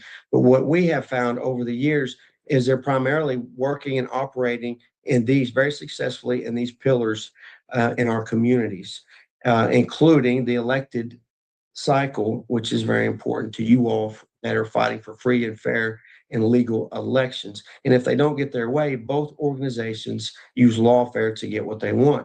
So what's their common goal that they share? Well, to chip away at the foundation of this nation. The laws, what is the very foundation of our laws and government here in the United States and who we are.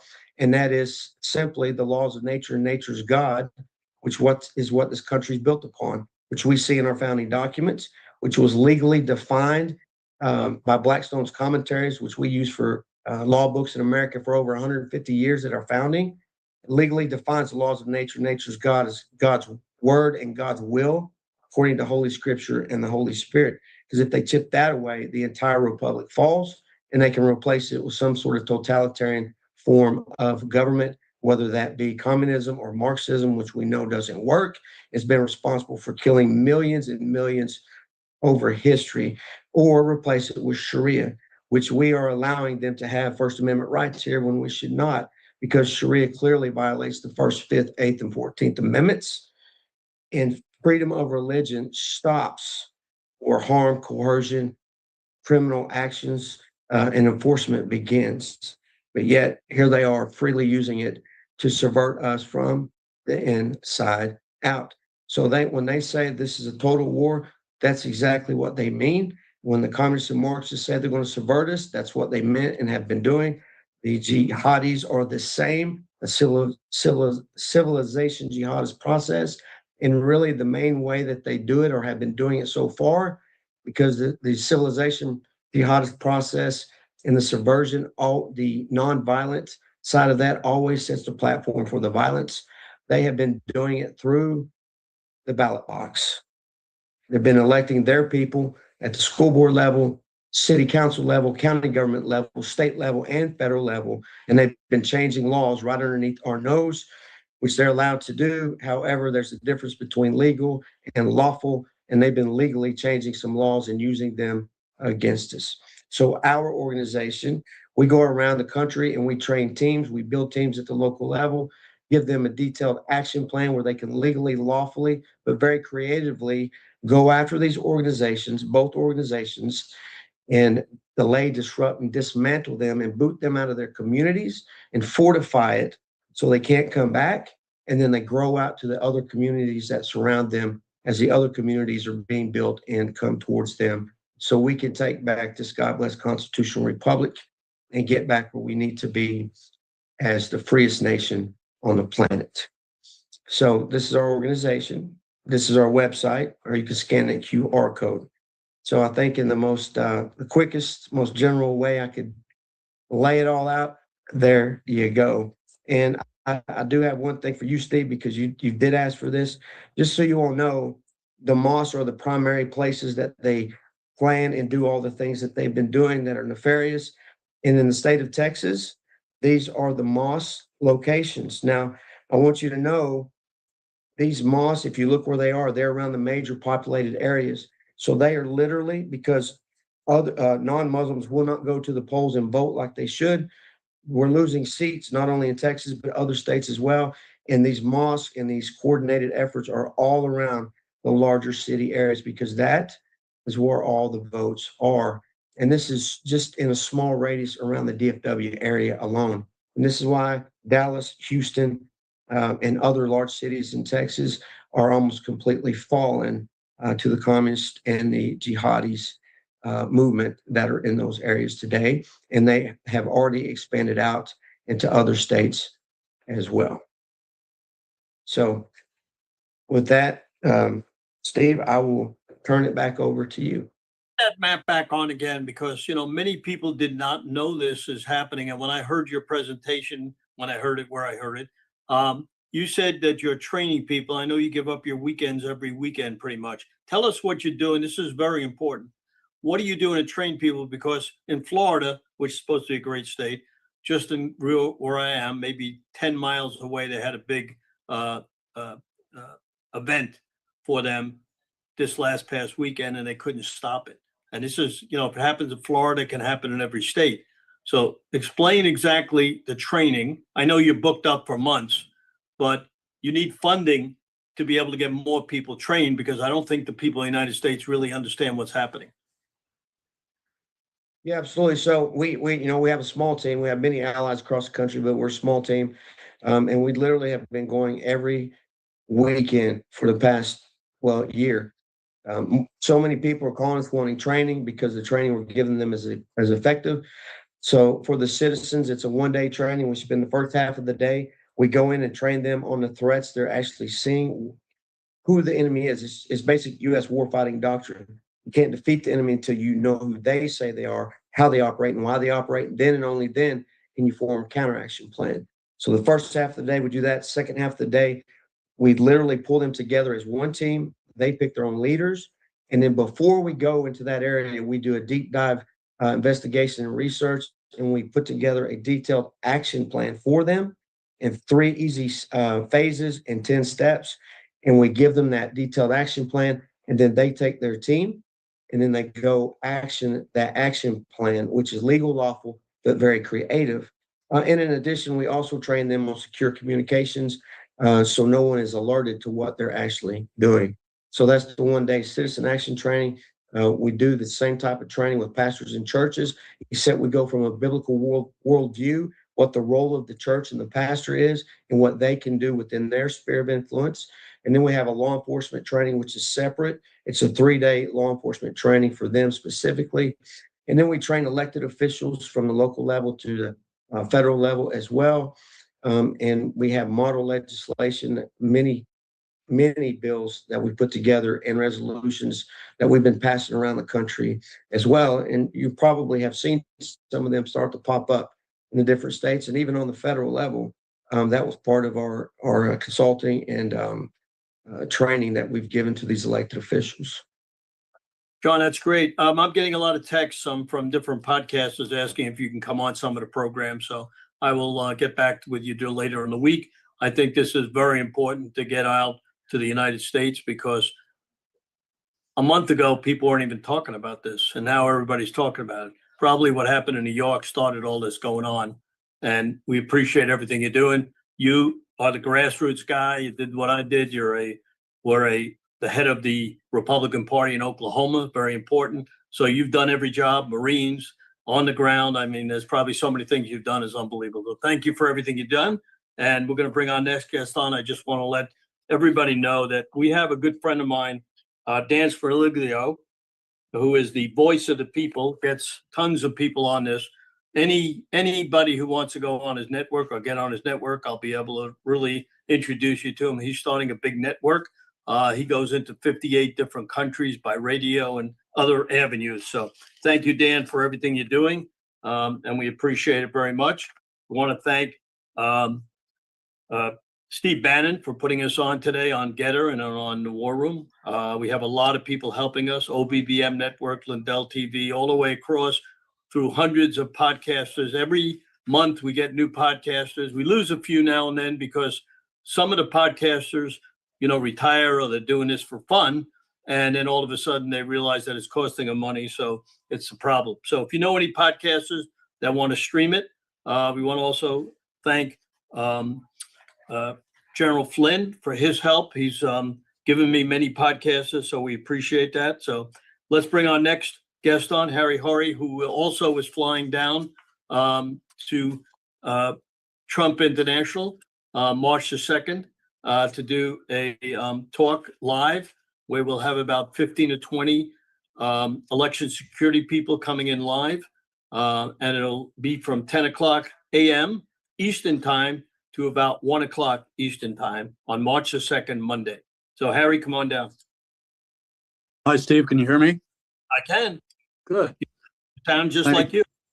Thanks for having me on again. So, as you know, I'm the founder of United Sovereign Americans, now Unite for Freedom. That's Unite, the number 4freedom.com.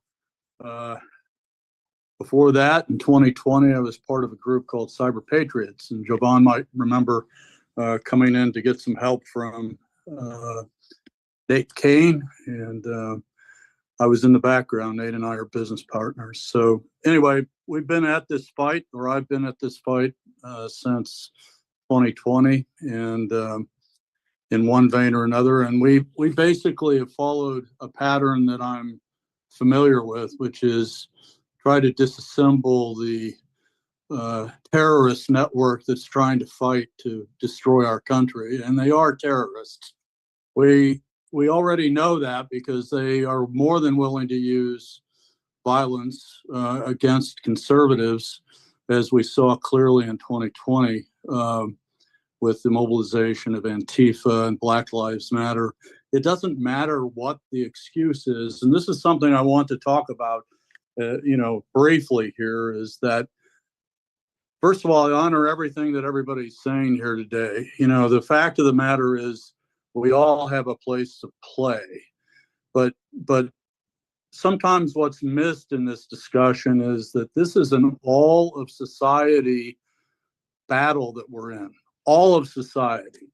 The fact that our government doesn't respond to us anymore, the fact that our school boards don't respond to us anymore, the fact that they don't want to teach capitalism and the Constitution and the Declaration of Independence in school, the fact that they've eliminated civics from the coursework of high school students. A lot of students, including my children, don't even know what from school. They know from home, but they don't know from school what our Constitution says and what our Declaration of Independence says, and the principles, the logical and philosophical principles upon which we were founded. The second piece that everybody needs to know, we need to expand our horizon when we talk about election integrity. We are the wall that protects the country. What is that wall? Our ability to elect our own representatives. So when you suddenly find yourself with the DNC and the RNC and senators and corruption in places, people stepping back from commitments that they've made publicly while they're running for election, when you see people acting in a non-responsive way, it's because our elections are broken. It's not just the machines. It's not just the injection of ballots. It's not just the voter registration rolls. It's not just the destruction of auditability. It's all of those things, but most importantly, we have a non-responsive elected community, which are importing, if you will, designating, appointing representatives of them, the bureaucracy, that march to a different set of orders than what the electorate would have them do. The perfect example is the open insurrection amongst the bureaucracy planning in 2018 through 2020 to obstruct President Trump's initiatives in government. We have recordings, we've all seen them. But how is it that we have a bureaucracy that's totally penetrated? It's because it's an all of society war. We either defend our society and our culture and our view, or we don't. They convince us that it's openness and sensitivity and whatnot if we let people start talking about Sharia law. I'm not against Muslims or Islam. I'm not against Jews. I'm not against agnostics and atheists. I'm a Christian. But the fact of the matter is, our system, the fairness of our system, the ethics of our system, the morality of our system is under attack. It's under attack in our courts.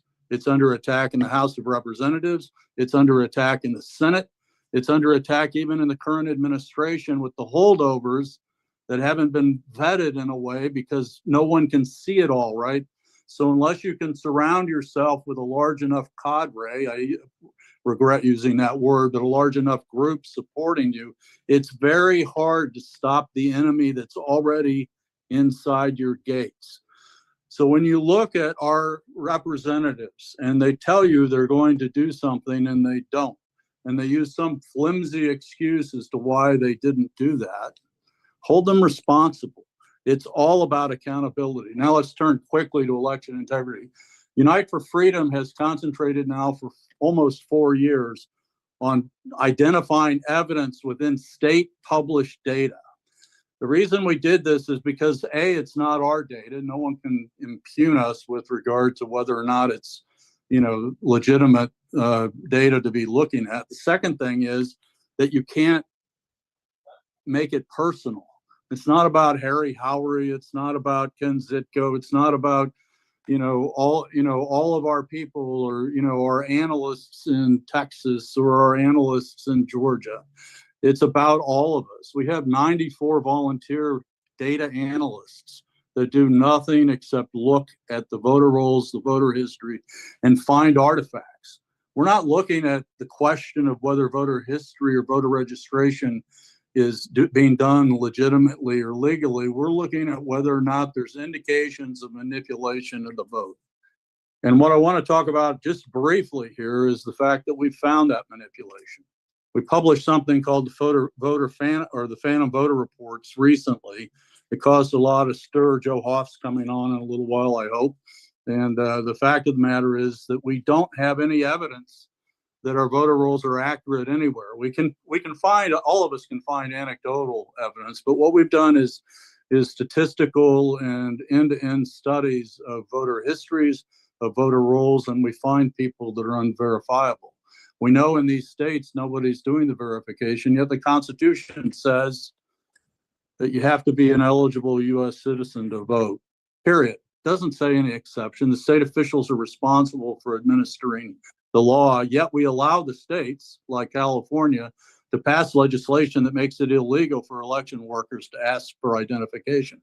Did you know that in the guidance for prosecution of election offenses, one of the definitions of election fraud is handing someone a ballot that you don't know. If you don't know who that person is, it's election fraud. We have millions and millions of cases of election fraud. These are direct HAVA violations. The fact that we don't know who the people are that are voting. We don't even know who the people are that were registered. We don't know whether the ballot came from their hands and got counted. We don't know if the counting process is accurate. We have no idea. It's the machines, it's the voter registrations, it's the injection of ballots, it's the ballot harvesting, it's all of these things. So don't foreclose other people's part of the equation when you talk about it. We have to solve the whole problem. The only way we restore our democratically inspired republic, our constitutional republic, is by fighting. President Trump had that exactly correct. We have to fight the unresponsive bureaucracy. We have to fight the unresponsive elected officials. And we have to fight to get through the mainstream media that continues to tell everybody that election fraud is in fact a fraud.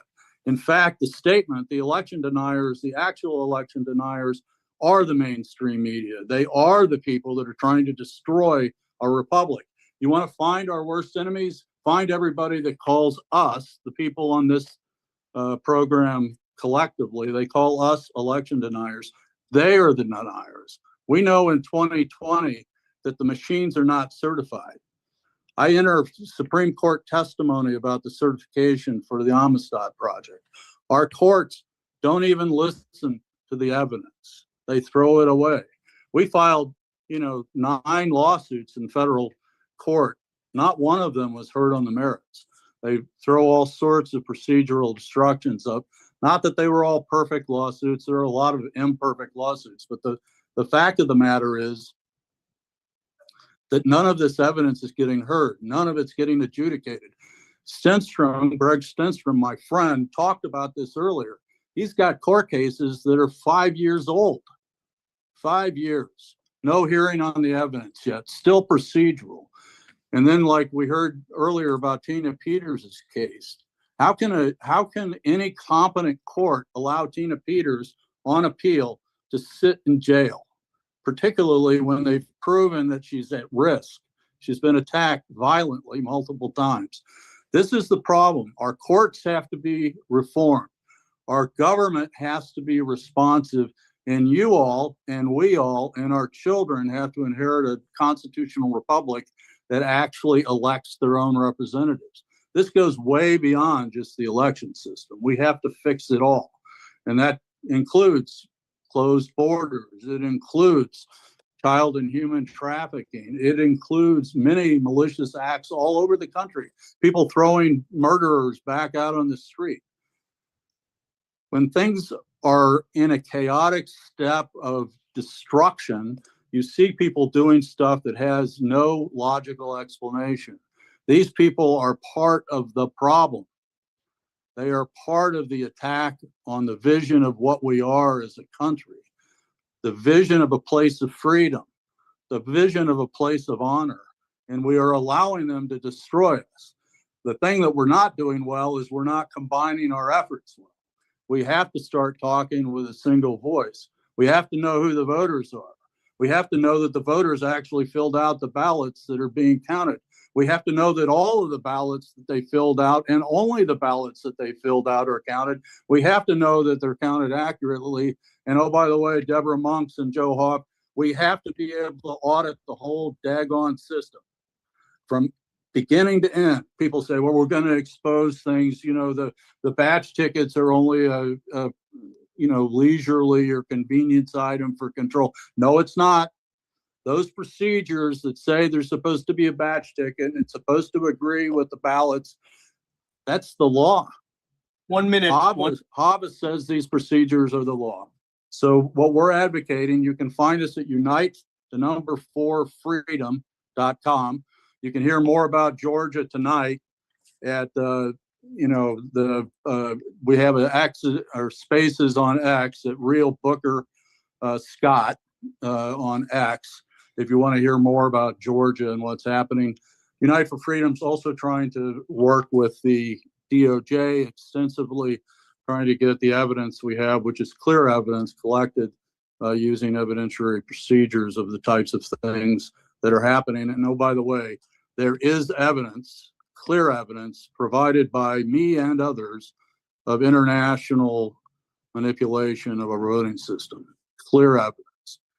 Thank you very much. We appreciate it. Thank you, Steve. I'd like to mention a person that's very important out of the ordinary here. We have a candidate in my hometown of Weston that's running against Debbie Wasserman Schultz. His name is Michael Carbonaro. He's going to be spending $2 million and maybe more. He's already spent $500,000 in defeating Debbie Wasserman Schultz. We need candidates like that. He's endorsing and supporting our election security call and our Trump International event on March the 2nd. I don't know if everybody can see that. We've invited President Trump. Who knows if he'll come, but if he's there on Monday, he plays a little golf, he may play with us. So Michael Carbonaro has done a lot for us here, and we're throwing a big support behind him. The next person that we're going to have on is very important. I'll be on a Zoom meeting with him tomorrow. We have started something. I work with Dan Schultz on precinct strategy for 4 years. He has www.precinctstrategy.com. Our new website is called Precinct Project USA. And I'll let Andy Meehan from Bucks County come down and talk about it. Go ahead, Andy. All right. Thanks a lot, Steve. And great to be here with all these fine patriots. Agree 100% on what Harry is saying. So I'm going to cut right to the chase. The real important thing that we need right now is we need the big voices out there getting the word out to people about what people can actually do. So we can all write strongly worded letters to our elected officials who are unresponsive to us. But if they don't fear us and they don't fear being knocked out in their own primary elections, strongly worded letters don't go anywhere. They go in the trash can. And if you're not feared and don't have raw political power, which is basically the ability to vote them out in primaries, then you go nowhere. In our two-party system, when you have the two parties who are both compromised by bribery and blackmail, okay, how are you going to get these people out? Well, the mechanism by which you do that is at the county level, where the endorsements are made for the state committees and for the Congress people and for the commissioners and the state reps that make the laws. In Pennsylvania, for example, the Republican Party put Act 77 on the desk of Democrat Governor Wolf back in 2019, the most, shall we say, liberal, abusive, unsecure election system, Act 77, 50 days unrestricted mail-in voting. And we've got these godforsaken machines here. How are you going to get rid of them? You're going to write strongly worded letters to the commissioners. Even the Republican commissioners don't have the courage or the stomach or the brains to go after it. So what are we going to do? We need to take back the Republican Party. We need to have an opposition party. Are we going to go out and start a third party? A lot of people talking about that. That's a real heavy lift. You're talking 10 years of hard work and billions of dollars. It's a lot easier to fill the empty committee seats that we have all across the country.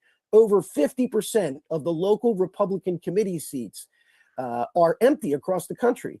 And what does that do? That allows the rhinos, the corporatists, and the grifters who are running these county committees to make the endorsements in the primaries and to stick those names of these candidates that they engineer these endorsements for on their sample ballot so they can hand that out to all the unsuspecting voters as the legitimate candidates, the best endorsed candidates by the party to vote for. This is a very strong business model, very hard to break. And unless you're able to break into that and stop these endorsements in primaries for these rhinos and run candidates that are going to follow the Constitution, that have the courage and the stomach and the wherewithal to get into office and make changes and then get back and go back to their businesses and their lives, which is what they're supposed to be doing. We're just screaming at the television screen. We're just banging on our keyboards. That is not going to work. What are you going to do? We need to get back to grassroots civics 101, and that's getting people involved at the local level to take over these Republican county committees. So that's what we're focused on here in Bucks County with the Right for Bucks group. We've had great success, and we're looking forward to a county reorganization meeting in June. Pennsylvania has 67 counties in it. They all have different bylaws. They're supposed to be consistent with the bylaws of the state committee. They're not. And they're rigged, and they concentrate all the power into a chair up in the county chair seat in Doylestown with a person that could basically appoint all of the executive committee who makes the endorsements. And those endorsements go on that little sample ballot that gets handed out all over the county, and the unsuspecting primary voters just go ahead and vote for it. And now they've gotten to a point where they've got Scott Pressler running around getting everybody to sign in for mail-in ballots. So if you've got 25% of the Republican voters who don't even show up to the polls to run into Andy Meehan or Liz Deal or Patrick Wynn or any of the other precinct committee people out there on this call that I see, then they're just going to take that text message that they get or that happy, very colorful thing that they get in the mail from the Republican committees saying, vote for your endorsed Republican candidates. You didn't even have to show up at the polls. Here is your committees, mail in your vote for these people. So they've gotten a stranglehold on this primary process and the mail-in votes, and they're using primary endorsements and mail-in ballots to box out conservative candidates. The only way to stop this is to take over your county committee. So you need to get out there and get organized with people, implement tools and resources and systems that allow you to keep track of people, email them, have a website, have a place where you can post, instructions and tools, have Zoom meetings on Sunday nights, get out there and print walk lists of the Republicans in neighborhoods where you don't have any committee people. Look over those lists, look for names that you know, have personal conversations with people, explain to them how important this precinct committee seat really is There's a great piece on the Eagle Forum website called The Most Important Position in the World. And it's not the president's office, it's the precinct committee seat. And the problem is that half of them are empty, and patriots have allowed the grifters and the corporatists to overtake the Republican Party and to be endorsing people that are just going to go along with them and that they can send money to and buy their votes, and they're not following the Constitution. So the only way to fight the uniparty is to take back the one side of that equation, and that's the Republican Party. That's our best shot at taking this country back. So that's my rant for the day, Steve. If you have any questions on that, and I'm glad to be working with you and others on putting together this toolkit for people that want to learn how to do the precinct strategy. Dan has a lot of great resources on his website. We're supplementing that with some more kind of, hands-on and local efforts, because what happens in Pennsylvania is different than what happens in Ohio or Illinois and other places. And you need to plug in with people on the ground in those places who understand what's going on and can help you to develop those tools and share their best practices with them. So I'll leave it at that. Thanks very much, Andy. Joe Hop, come on down and unmute yourself. Or Raj, can you unmute him? Okay. Yeah, I'm fine. Go ahead, Joe. Hey, Steve. Thanks for having me. Raj, thanks. It's great seeing everybody. It's actually, I've really enjoyed all the shares, really kind of blown away. And here we are now, 5 years since the 2020 election, and we're still running with this thing and still as committed as ever. And I think most of us would agree this is probably the most important thing that we do and that we can do for this country right now is to save our elections. So a lot going on with myself personally, and I wanted to share some things today. Again, Steve, thanks for having me. One thing I was going to mention, listening to that last speaker, and it's really hit me recently that how great the American people is and are. And we're putting together a video. It's a documentary. It's on January 6ers, specifically 5 of the Proud Boys that were involved in January 6th. And they got the harshest sentence of anybody. One of them, Enrique Tarrio, got 22 years and he wasn't even there. And when we sat down and talked to him, we've got some great interviews from some others in the documentary that we're putting together. Now we're going to align it with the book. That's myself, Jim at the Gateway Pundit, and a few others. What hit me was these guys, like Enrique tells the story how he's sitting there after being in years in solitaire, being shipped around the country to various jails, and they say, okay, here's the deal, buddy. And he wasn't, by the way, he wasn't even there on January 6th. And so they asked this lady, her name's Valentine, I believe that's her name. She's still with the DOJ. Now she's overseeing the pipe bomber case. So that kind of tells you what sort of what's going on there. She passes this thing across the table to him, says, well, if you sign this, we'll let you go. And basically it said that he would sign that he was working with President Trump to overthrow the government. And he refused to do that, as well as some others. And then he gets 22 years. And that's what he was facing, not knowing whether Trump was going to win the election or what was going to happen. He had the integrity to say no, as well as these other guys. And I just think that's who America is. It's not these monsters out there getting paid to hurt cops, beat up cops, and do the stuff that they're doing in Minnesota and places. Real Americans are like you and me and these people that have integrity. And that's our culture, and that's what they want to destroy. But that's us. Anyways, that'll be coming out here. Don't know when yet, but we're working on it, and it's going to be excellent. So keep your eyes open for that. This past weekend, I was blessed to go overseas and share a bit about the United States and our election process. And I've come out with a new book. I consolidated my 3 books from 2020. This thing's as relevant today as it was when I wrote these first books. I wrote my first book. President Trump sent me a note in the mail saying, "Thank you so much, Joe, for doing this," and said, "Keep it up. I can't wait to see your other books." And so now I've got all 3 consolidated there.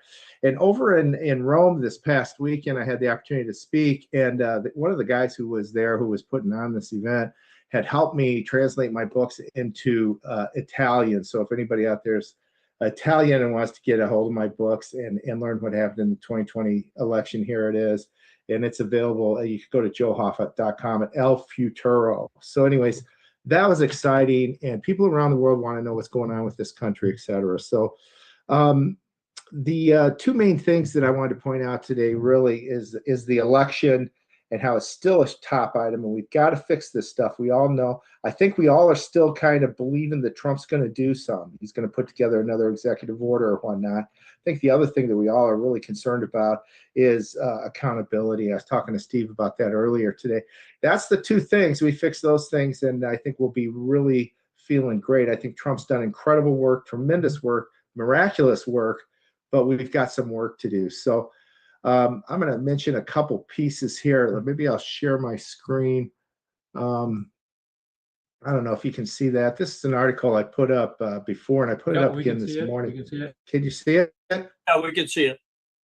Okay. So this is an idea that I had. You know, we've got all these ideas on what we need to do to fix the election. Well, we do, and they're all right. You know, a lot of the times we argue over some of the stuff. Well, I think, yeah, you're right. There was this great story I heard years ago. Two guys are having an argument. They go to this wise man in their village and ask him, you know, who's right. He listens to both sides and he says, well, I don't know. You both sound right. So they go up to the top of the hill to the wise old man up there. He listens to both of them. And to the first one, he says, you're right. To the second one, he says, you're right. To the guy, the third guy that's there says, well, they can't both be right. And he goes, you're right. And the moral of the story is we're all doing great work. Let's not beat each other up. There's incredible stuff that's happening. Loved hearing Harry Hari. Loved hearing all of you guys. Guy from North Carolina right before me. We're doing everything right. But what happens when we get all this stuff done and put in place? We really only have really months to go. My suggestion is one thing we have to do is do something similar to what we do in the corporate world, which is create some sort of process and control atmosphere and even regulation that ensures that our elections are working as intended before the election. And so this piece I put up at joehoff.com. It's up at Gateway Pundit this morning as well. And I won't go through it all here, but to me, I worked in the corporate world for decades. I was an executive overseas. I've overseen finance and auditing functions around the world. And that's what we do in the US to make sure everything's proper. And that's why I was appalled when I looked at this election and applied those same principles and looked at 2020 and every area that I looked at. I thought this is not certifiable. This is not certifiable and such. So our elections are broke right now. We've got to get something right. Harry Hari just listed a bunch of stuff. We did some work together in Orange County, 5th largest county in America. 20% of the people that voted in that county in 2024 were not legit. This is the reality. And so when we have idiots with purple hair in the House of Representatives, that person I don't believe is winning those elections. She's being appointed and by these monsters that just want to make fun of us with stupid candidates like that. So anyways, that's one piece that I wanted to share with you today. Another piece then, moving on to the accountability piece is something that I put up yesterday about what's going on with Ed Martin. We had Martin. You had that up and then it went down. Oh, I did? Okay, let me see. That's very important. We have a lot of people call me on that today. Okay, great. Yeah, here it is. I put it up. I was just like, you know, they've fired the wrong guy. There's one guy that's doing something. We all know it. It's Ed Martin. He's been doing great work. They won't pass him in DC. He won't go through the Senate, this corrupt Senate of ours, including Republicans. So then Trump puts him in this role, and now we find out that the guy's been he's been fired. And it's like, what's going on here? This is the guy that we should be pushing and saluting, and he should have a higher role. That's Ed Martin. There's rumors that Todd Blanche and the DOJ has removed him. A lot of rumors on that. It's happened. You know, I'm starting to believe maybe that's true. I've heard a lot of stuff about Todd Blanche. We put this up before too. There's 5 guys that are running the FBI offices around the country. They all worked with Jack Smith. One of those guys has been removed. And to me, this is the thing. And I've talked to an HR guy years ago, and he said when a CEO starts at a new company, what he does, the first person he hires is his HR person that he knows and trusts that came from the company he was with before, because you've got to get the right people. And I'd say that our DOJ has failed at that first step. They haven't knocked out the people that should be out of there. They haven't brought in the right people to get the job done. So we could go on and on about that, but that was one piece I wanted to share. And then a third piece here is just something that Kelly Walker shared with me yesterday. Some of you guys may know him, and it's again on Todd Blanche. Kelly is one of these parents that got abused by the Biden regime under Merrick Garland. So many of these parents did. They're fighting to try to get some justice. This, and Kelly lost his entire business. He went through hell and still is. Been fighting for the families, and he goes in to talk to these guys last week, and it turns out that basically they're not doing anything for him. The word is that they're going to shove everything aside. I just maybe saw a James O'Keefe piece yesterday talking to some FBI guy undercover. The guy says, "Oh yeah, none of this stuff in Minnesota is nobody's ever going to do anything here. It's all just going to, be whatever." Well, anyways, Emerald Robinson put this little clip up, and this came from Kelly. And it's this guy by the name of Vance Day who works for Blanche, talking to Kelly and saying that Todd Blanche just refers to parents targeted by Biden as terrorists. So we've still got the same people in the DOJ that, hate Americans, hate patriots, and we've got to get rid of them. We got to put more pressure on our government to get the right people in there from top to bottom. I don't like, though, just saying it's a failure because of this, because Trump's done incredible work. The economy, all this stuff he's doing, foreign relations is incredible. I tell you, I'm in Italy. People love Trump, and it's certainly better than Obama and Hillary, who are connected to George Soros. I loved what Harry Hari said too. Terrorists are running this country right now, and we've got to fight for this thing. We got to take it back. Steve, what you're doing here is the right thing. You're just doing the right thing to keep us on track and to help us save America. Done a great job the last few years with this. So I'll pause there, Steve, but thanks for having me again. Appreciate it. Our next person up is Orlean Cole from Eagle Forum. She's our last speaker, and then we'll hear from Jovan for a few minutes to round it off. Can you come on, Orlean? Stand by, trying to get her. I think she's problem with. Okay, great, Orlean. See if you can unmute, Orlean.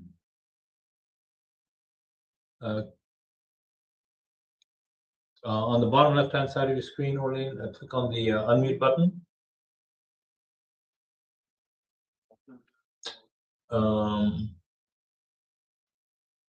Click on the unmute button on the bottom side of the screen. All right, while we're waiting, wait, did we get her? No. Come on and give him about 5 minutes. He's got a couple of things he wants to finish off with. Copy that. Okay, so Orlean is unable to unmute just now. If you want to send me your number, Steve, I'll contact her, and then you want to get Jovan going in the meantime? Yep. Okay, Jovan, go ahead, Jovan, if you're good to go. Okay, I'm back. Thanks, folks. Look, a good question was brought up in chat. Might not have been the most efficient, accurate way to ask it or even suggest it. But it was basically like, where'd this Gibson go? Jovan has no connection to preserving anything. Does this go into his pocket? I'd like to cover that.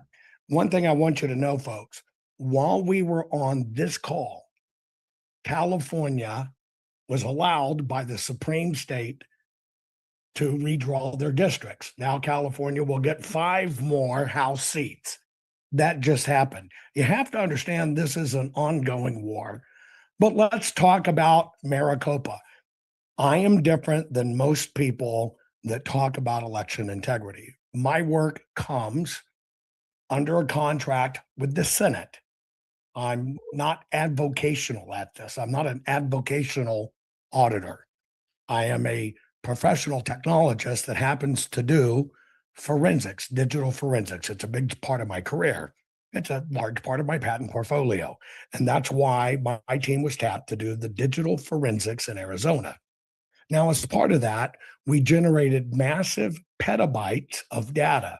Let me explain the difference between what a state is subject to and what someone like me is subject to. Number one, you must understand that all of the rules regarding the machines are voluntary. It's the VVSG, voluntary voting system guidelines. At most, you're going to get is $1,000 misdemeanor. That is not the work I do. It's important, but it's not the work I do. I work on the other side, which basically means what happened in the audit that will tell the story. So there's no theory involved. It's just like I showed you earlier, what happens. Now that becomes an evidence file. In any of this, it is important to be able to connect the evidence exactly to the ballot, and to be able to connect it to the physical ballot, you have to understand what batch, what box, what pallet it is. That all regards chain of custody. Now, the reason the states destroy their evidence within 22 to 24 months is because it's wildly expensive to maintain that evidence. As an auditor, I am required, you can look it up yourself, it's called the GAGAS, right? It's the yellow book if you want the short. It requires us to keep our findings detailed in perfect chain of custody, okay, between 7 to 10 years past our last report. We are still in audit mode for what we do. We intentionally did that because we were the only professional auditors to stay in audit. Everybody else cycled out. The system wants this evidence to go away, but it is the ballots that prove the abuse and gets the racketeering and convictions. And so just a few of these so you understand how the law reads and what we're subject to under the GAGAS, which somebody asked about. These have to be kept longer than standard because there is litigation or anticipated litigation. Then there is an active criminal investigation. As you know, our work applies to many of those. It is something that has to do with ongoing additional public records request. It was all gathered by subpoena, which changes the entire format. And it is part of still an unresolved dispute that has to do with potentially fraud, maladministration, and malfeasance. And so when it comes to somebody like our organization, this is all we do. We will do no other audits. It's one thing, the single largest audit in American history that actually touched the ballots, Maricopa. Remember, the Hanging Chad stuff in Florida was only about 60,000 ballots, folks. We're talking in excess of 2 million. There are about 40 proof files that go with each of those 2 million. So we have to keep these in custody. If you want to know the actual facts, we got a contract for $210,000 to do what we do.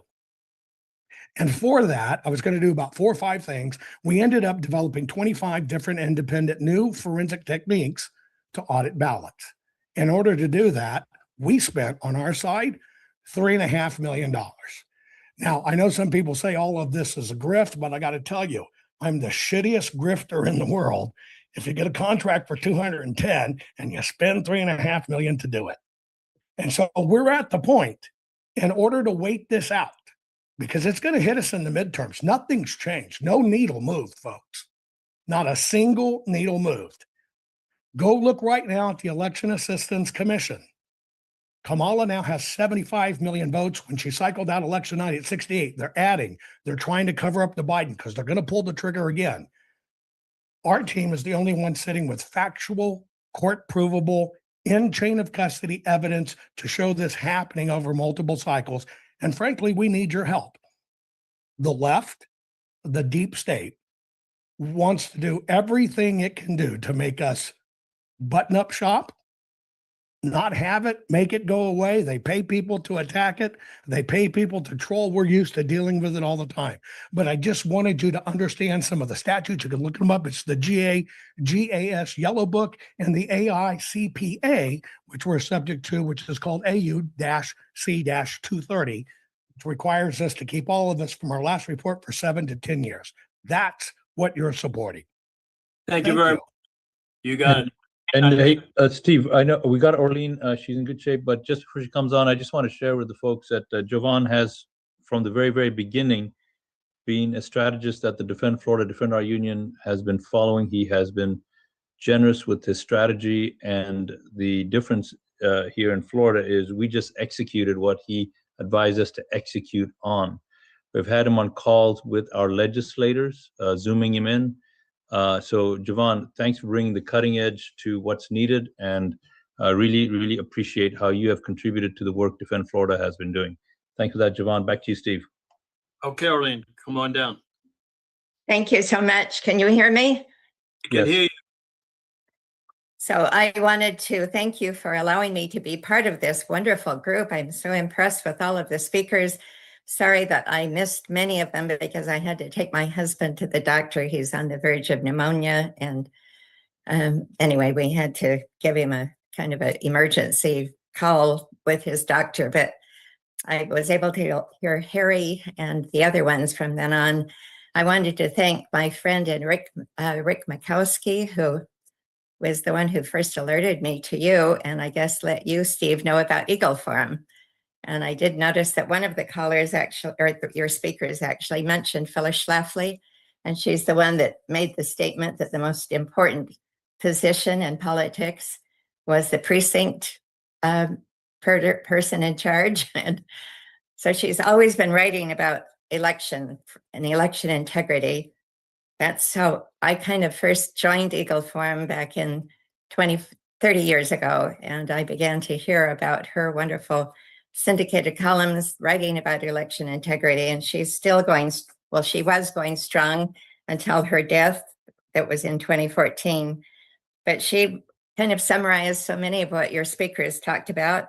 She totally believed that absentee ballot voting needs to remain limited and controlled, that universal mail-in ballots weaken safeguards, voting outside supervised polling places increases the risk of ballot harvesting and lost or altered ballots.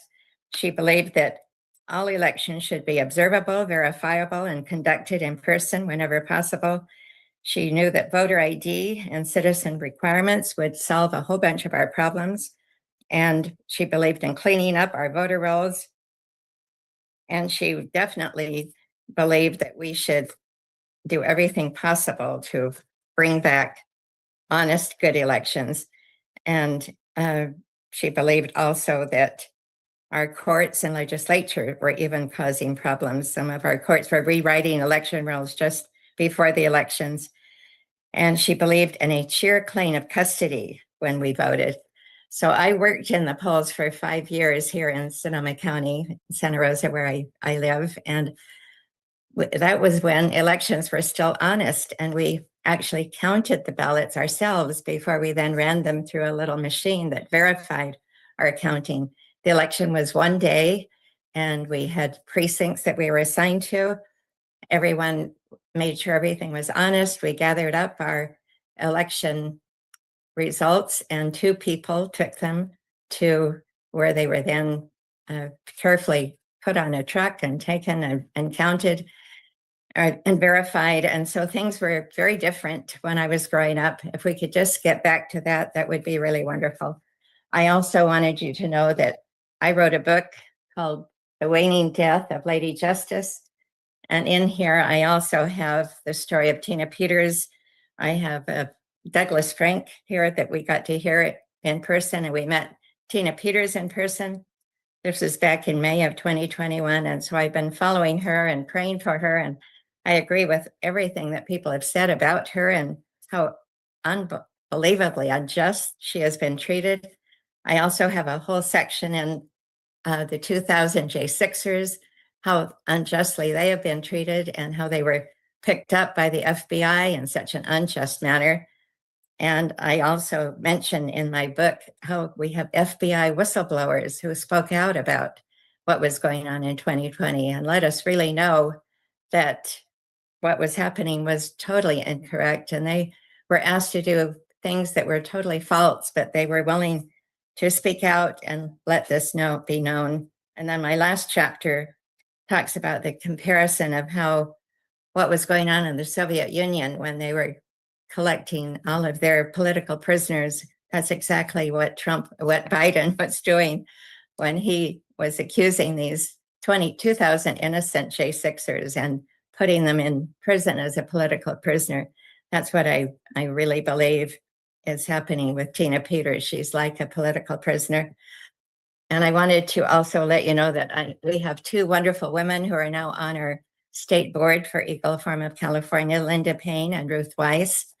And they've been heading up the election integrity project for many years in California, and we really appreciate them. I've also been working with Rhonda Provost here in Santa Rosa, and she's been wonderful. She's the one that introduced me to Dr. Frank and to Tina Peters. And if I have time, I would like to say something about Ed Martin. May I do that, Steve? Yep. So I'm sorry to say I have a total different viewpoint on Ed Martin.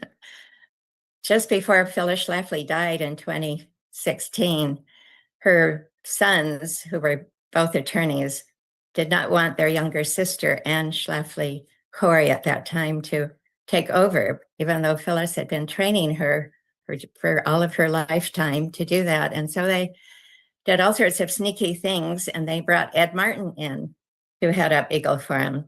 Well, the board of directors found research on him that he really had a kind of a corrupt background in the state of Missouri, and they brought this forward. And so the board of directors did not approve of him being the new president for Eagle Forum. So a big split happened, and the two brothers and Ed Martin formed another organization all by themselves. They called it Phyllis Schlafly's Eagles, and they continue to call the Phyllis Schlafly report what they are producing, but Phyllis Schlafly never wanted her report to be called that after her death. So the true Eagle Forum, eagleforum.org, publishes it as the Phyllis as the Eagle Forum report, and that's been going on since 2016. Ed Martin, we believe, was very conniving, and we did not believe he was an honest man. And I do not believe he is still an honest man. So I have a very different take on him, and I'm glad that President Trump removed him from his position. And I'd be happy to send any information if anyone has questions about him, because we have much evidence about his fraud and what he did to almost destroy the organization of Eagle Forum. But it is going strongly now with Anne Schlafly Corey as the CEO. Actually, her last name is Carpenter. She is remarried after her husband's death.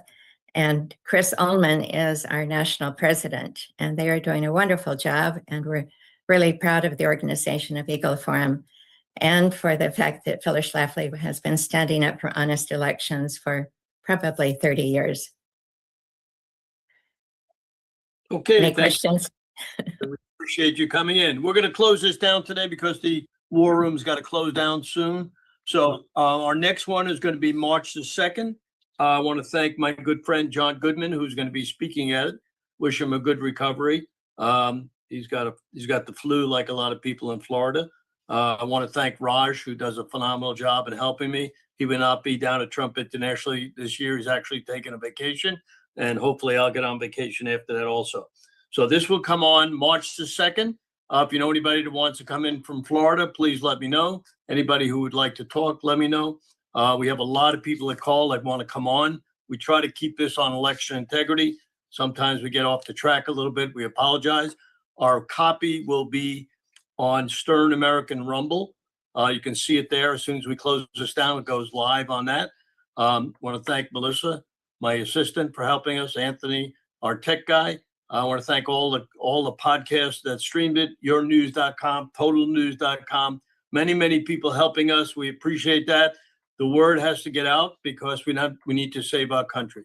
Some closing remarks from Raj. I'm a little tired. I got to go to a meeting after this for a couple of hours. So I'm All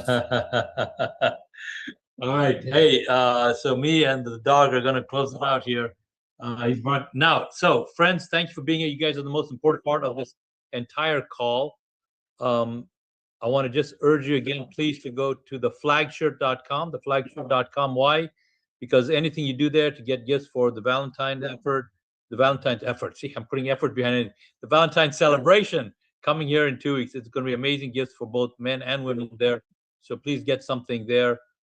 And most importantly, share the recording to this call. Share the recording to this call. Share the recording to this call. If you're asking yourself, how do you do that? Simply go to sternamerican.com, sternamerican.com, look for the Rumble button.